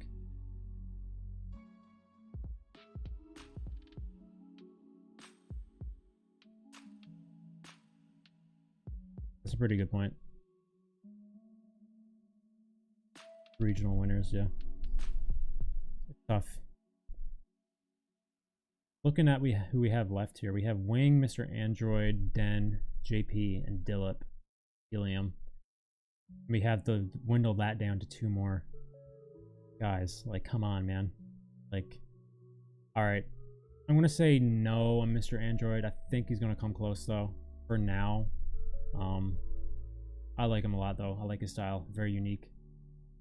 Den, this one hurts, man. I'm gonna say no on Den too, but I really like Den. Really good style. Just again, like kind of we mentioned earlier, hard to get the precision of his vocals that he uses in his routines. Very capable. He has some good wins on people that I'm predicting here to get through, but you know, it doesn't translate to every single battle they'd win, right? So, and this is an elimination to get into the battles, so all these people are just so close. JP, this one's tough too. He's a wild card. Such a good wild cards that he had for this battle. Sorry, for the competition. But I don't know. He has the experience. Like, I know that this is not going to be like his first time on the big stage. Like, he has that experience, but in this new school kind of style is so effective. But I just don't know if he's going to be able to do that. Like, on this, I haven't seen enough of him, right? I haven't seen enough to really have like a full-fledged like opinion and like confidence that he'll make it through. I'm on the fence a bit on, but I'm going to say no. I'm going to say JP won't make it. All right. Dillip. Interesting. A little bit of an unknown, I think, for me too. I really liked his Beatland and sorry, his Box Battle United stuff. This will probably be the most controversial. Yeah, that's just the nature, bro. Like, this is again the most competitive I think I've ever seen for the solo, for sure. Dwindling 18 down to 8 is crazy. But Dillip, I like Dillip's style a lot.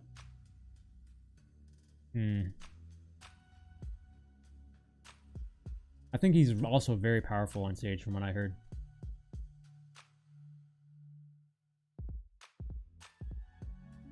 Dillip's unknown.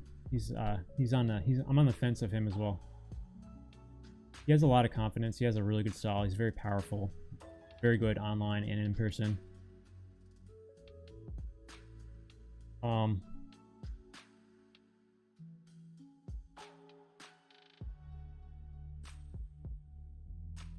So this is it, man. Like, it's either I say yes to Dillip now. If I say no to him, that means Wing or Helium gets in. So this is all on Dillip. Do I think Dillip will get in over Wing and Helium? Or Helium, rather?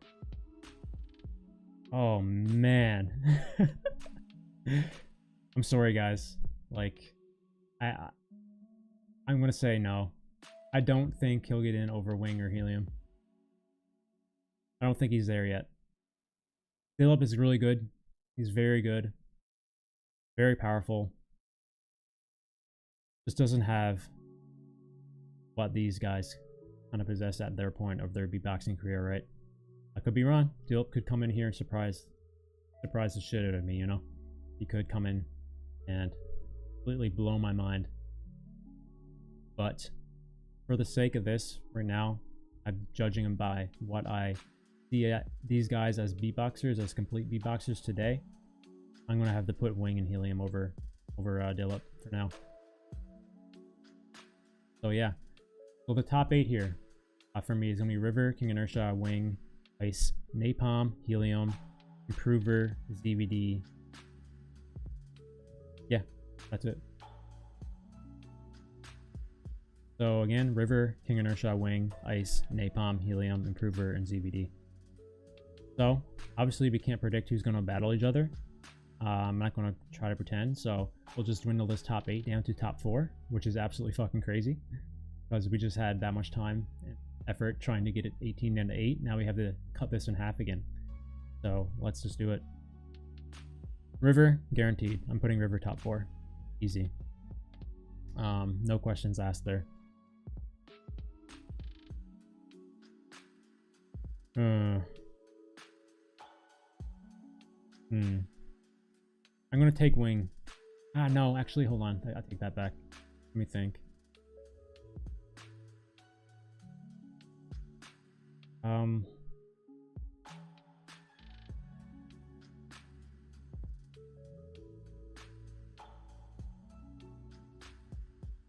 I think, man, this really just depends, like, right? Like, if these guys were truly going to get into top 8, like, if I just, like, predicted all of them, right? It really depends who they're battling. Because, like, once you get to the battles, it's like a matchup of, like, styles, almost in a way, like, to a certain extent. So this really depends, like, who they're battling. And it's really hard for me to, like, kind of, like, make a educated kind of guess. And obviously, I don't know who's making it, and also, I don't know who they're battling. I don't want to give, like, each favorable matchups to, like, get one over the other either, so. River, ZBD, Napalm, Improver. That's a good top 4. Alright, so let me do this. I'm going to pick one, then eliminate one. I think that might make it a little bit easier. So I'm going to pick River. I'm going to eliminate KI. So I'm eliminating KI because I think what he does is good enough to get him in the top 8 again, but I don't think it has that, like, that kind of charm and, like, that kind of factor like it did back in 2021. Like, before KI, we didn't really have anyone who did, like, the crazy inward base as good as KI did. And that was, like, such the in kind of style, right, for 2021. Nowadays, a lot of people are adapting to that style. A lot of people are getting not as good as KI, don't get me wrong, but it's a lot more prominent nowadays. So it's not as impressive as it was back in 2021. Now, King Inertia is a very good beatboxer. He's a very good complete beatboxer. But when I'm looking at all these names here, and in the battle format, I don't see him doing anything too unique and fresh to kind of push him to the top 4 like he did against people in 2021. So for that, I'm going to take out King Inertia. But again, just like everyone, I could be wrong. You know, he could come in with some crazy new stuff, crazy new style that we didn't expect and just win it all, right? That's just the level. And that's the reality of this solo stuff. So, all right, so putting in River, taking out KI. I will put in... All right, I'm going to have faith in Napalm here. I know that as of recently, we've been hearing him freestyling a little bit more, but I feel like this time around, he's coming here to prove a point. He had his, like, good showing in the World Champs. It is a short of a turnaround, obviously, but I feel like he just has too much of a presence. Even when he's freestyling, he still has it, right? So this really depends who he's battling, I think. Again, just like everyone else. But for the sake of this, I'm going to put him in top 4. He confirmed he's going to freestyle? Are you serious? Oh no. Alright, bro. Is that true?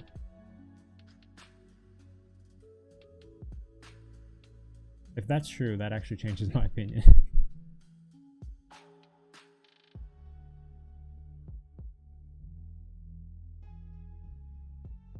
River, Ice, or Dillip? He did say that? Man. Alright. Well. That changes my opinion. Alright, so second, I will put... second guaranteed win, I'll put Improver, then I'll take out Napalm.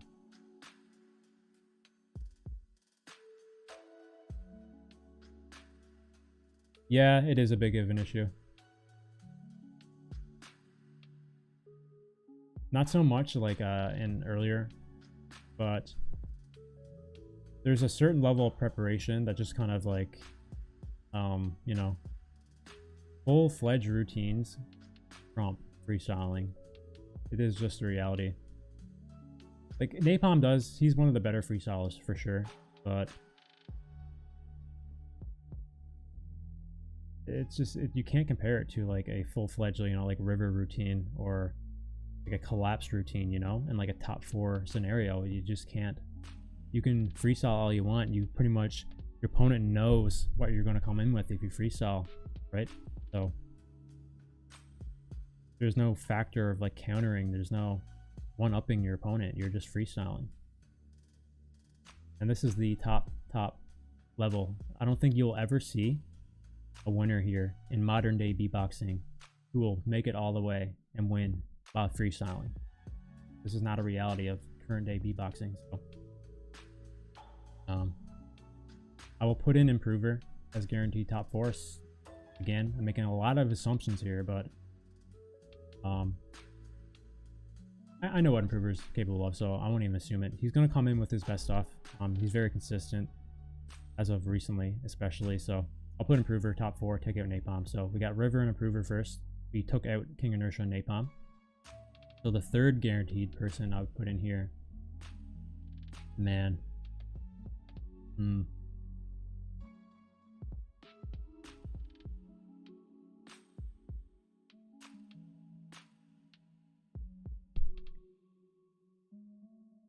Man, this is really tough. Oh my god. Alright, so some of you might not like this, but I'm going to have to do this. I'm going to take out Ice here. I'm going to do the elimination first. And I'm going to put in who I think will get through. I'm going to take out Ice here simply because I haven't seen enough of him in person. I think putting him in top 8 is really good. If he makes top 8, that's very, very good. Whether or not he makes it to top 4 will be absolutely incredible. He definitely has the capabilities of doing that, just like everyone here. But I just simply haven't seen enough from him in person. So it's hard for me to guarantee someone to make it that high without really having that experience at the top level, right? At this prestige level of an event, you know? The most prestigious event of all time. But he could be that guy, you know? He could be like a Giga Chad and just like fucking tear through everybody. And like it is nothing. Easily. But just the experience factor is the thing that's kind of holding me back here. Maybe he'll falter under the lights, maybe he won't. So, but for that, I'm going to take out Ice here. And I'm going to put in his place DVD. I just think that he has what it takes. He has that experience now. And he's always looked like that guy from the very get-go. I think that he will be, again, I think he's going to be this GBB's King Inertia. He's going to do what King Inertia did in 2021, shock everybody. He's going to make it all the way to top 4. Whether or not he makes it all the way, I don't think, but I think he will make top 4. So we got River, River Improver ZVD. Now it's between Helium and Wing. So this is tough. Make top 4. Man.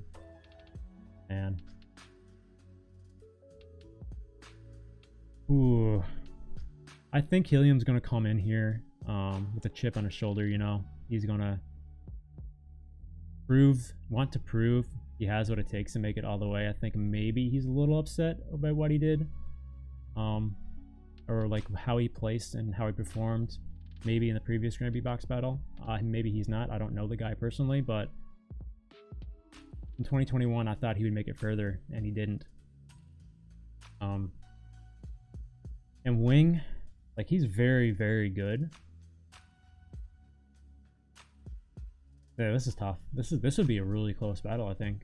I think style-wise, Helium's probably favorable, but you know, that's just one factor of a battle.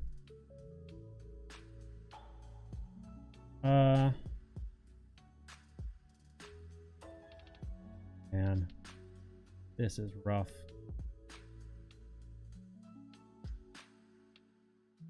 Helium has a factor of making full-time beatbox content. Oh man. Big example is Nairo versus Ice. Reacted to earlier. Nairo basically freestyled. Oh, yeah, I was getting some comments about that actually. Someone said like, I don't know, he was like more well structured than Ice, which I didn't really understand. I think like some people have like a different kind of a viewpoint on beatboxing that I just can't really understand or grasp. Like if you watch that Nairo versus Ice video and you tell me that Nairo was more structured than Ice, and you're saying that confidently, I just don't understand how you view that. You can have your own opinion, but I think like sometimes people just don't look at beatboxing the way I do. Really interesting.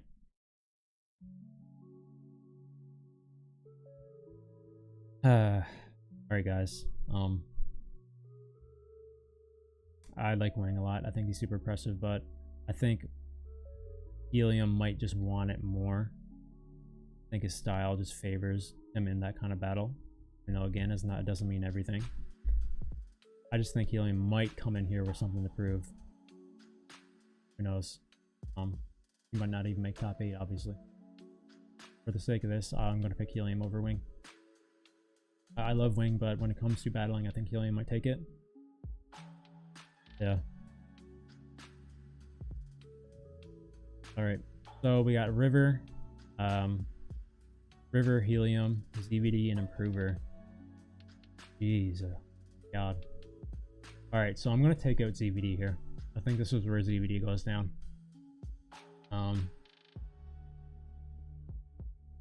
Yeah, I don't really see him at this point in the competition.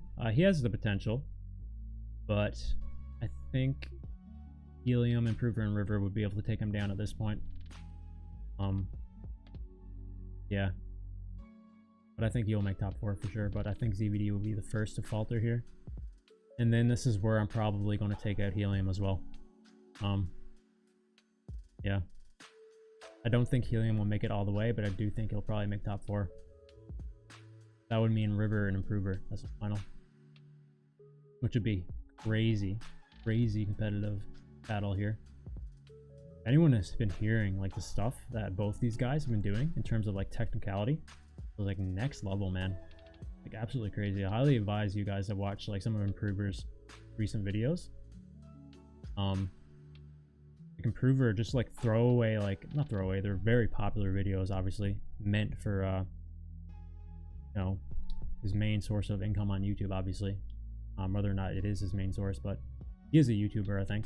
But his Uber videos, man, some of the stuff that he does is fucking next level, bro. Like next generational beatbox, and he's just doing this to random people, like in a vehicle, you know, like people who don't even like fully understand beatboxing as like an art. So yeah. Oops. So I'm a little bit biased about Improver because he is my favorite, but at the same time, I can kind of back it up a little bit to a certain extent because he is like on that new generational kind of talent in the beatbox. You just don't really see it in the kind of format that we're used to, like battles and like wildcards. Well, we obviously do see it in wildcards because he made it to his competition, but yeah, as of more recently, he hasn't been competing.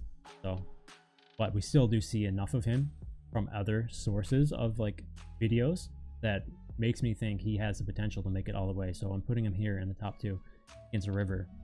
And what I've seen from River, man, in the East German showcase, like I can't see him not making the final just because of that. Like he is fully prepared. I think he does have a chip on his shoulder from losing that finals. I think he was a little bit disappointed, even though he lost against his friend, you know, in real life, his tag team partner, Collapse and Rogue Wave. It's hard for me to not put River here in the finals as well. I think he's just that good. So River versus Improver in the finals. This would be really tough. I also had River versus Improver. Dope, bro. Cool. You had the same prediction as me. You hope Maxo makes it. I didn't have Maxo in top 8. I had him like very close, but it's simply because I haven't seen what he did in his battles in the top 16 or top 8 yet. I haven't watched them. So my opinion could obviously change, but what I said about Maxo is that he has like the 2018 Collapse vibe, man. Like he's on that uprise, I think, for sure. So whether or not he puts that into fruition here at this Grand Beatbox battle, who knows? But I will have to see a little bit more of him first to have the full opinion. You think River's gonna win? Yeah. Improver River has to be. Yeah, I agree. Improver is really crazy, and he does that in a relaxed setting. Yeah, it's crazy. Like I think like most people actually in the beatbox scene watch his videos, so they're more popularized now beyond the standard beatbox scene, gone a little bit more mainstream, I think, to a certain extent. But yeah, like I still think people don't fully understand how crazy he is and how good Improver is.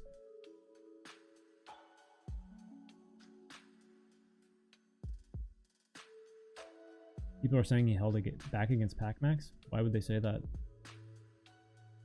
I haven't seen the battle, so I can't really speak much. I have to see myself. Alright. So it all ends here, guys. River versus Improver. I'm going to try to keep my bias out of this as much as possible because Improver is my favorite beatboxer of all time. Today, at least. Maybe not of all time, but today he is my favorite.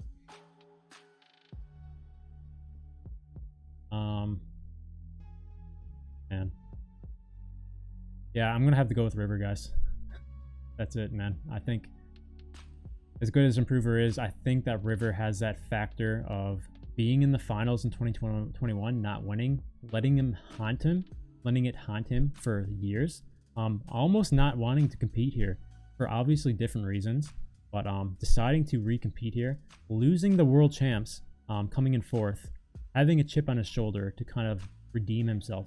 And I think that goes a long way. Improver doesn't really have to redeem himself because he didn't even make it to the battles in 2021.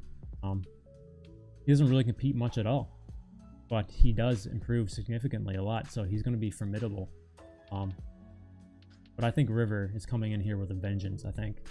For River, I think it's win or nothing. So,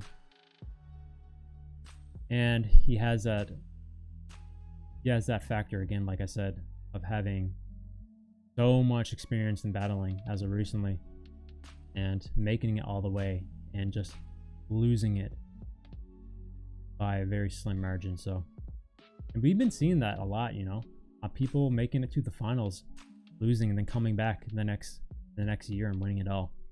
Napalm did that. Someone else did that. I can't remember. Yeah, we've seen that a few times before. But yeah, that's it. So a very short recap for anyone who's just tuning in. We're gonna be ending the stream very soon here. I want to get some food. But in all the 6 categories, this is a little quick recap. I'll also put a community post here later.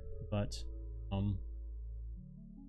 so for the solo, obviously I picked River. Yeah, D-Lo did it. Yeah, you're right. That's another one. I don't know why I forgot about that. So we had River for solo. Bizkit repeat for Loop Station. Under 18, I said Deity because I wasn't too sure about that. Producer, I said KBA. Tag team is going to be Rogue Wave. And then the crew category, I picked Serokani. So that's it, guys. That's my predictions. Whether or not they all come true, who knows at the end of the day. We will see. But that was fun. That was a really fun time. I enjoyed doing that. I did not plan to do this. This was like kind of like a last second thing I just kind of came up with. Someone asked me in the comments, but it was really fun. But anyway, I've been talking way too much. I'm starting to lose my voice. Absolutely starved. I'm going to go get some food, but again, you guys want a little recap of my opinions, yeah, I'll do a community post. Anyone who's stuck around from the start, I think I've been going for like almost 4 hours. I think no, 3 hours and some change. Not too long, but I appreciate you guys sticking around for this long and excited to see the eventual outcome. I won't be watching the live stream. I'll be watching the videos officially. Hopefully there will be no issues this time around, because last time Swiss Beatbox blocked all my videos. I had to get like partnership with them in order to react to them. So hopefully that's still in place. I don't get any blocked videos this time around. And hopefully the video uploads are pretty quick this time around. I know they'll probably be doing like the 1 video a day thing, which is fine. Okay. As long as they come out like soon after, maybe like 2 weeks after, that'll be awesome. It sucks to wait around, but it is what it is. We know how they do business. But yeah, it'll be interesting. And I know, saying this right now, guys, I'm not going to hold you guys to it, whoever's still here. If you want to watch the live stream and spoil, you can go ahead, because there's not a chance in hell that I'm going to avoid spoilers for like 3 weeks or until like the entire event's over. It's not possible. I'm just way too involved in this beatbox scene. I don't actively go looking for it, but I see stuff. I see like YouTube videos all the time. I see thumbnails. It's just in my algorithm. I read comments. It's just impossible for me to not avoid spoilers. So I'm not saying like come in and tell me who won, but if you want to talk about it, like reply to a comment, go ahead. Don't feel bad. It is what it is. It's impossible to keep secret. So yeah, I'll probably find out like a day after. You know, I might even go actively look for it this time because I learned my lesson in trying to avoid spoilers. It just doesn't work out for someone like me. It just never works out. So maybe I'll go actively look for it. But yeah, talk about it as much as you want in my reaction videos coming up. I do not hold it against anybody. I guess you would have to hold. Some people will probably get mad. Some random people who are a lot better at avoiding that stuff than I am might feel bad for it. But it is what it is. I won't delete any comments in that regard. So anyway, that's it for the live stream today. Thanks everyone for sticking by. Thank you for watching my reaction videos. And yeah, see you later, Stride, bro. You're most welcome for the long stream. And yeah, I am also excited for the event. So, all right, guys, see you later.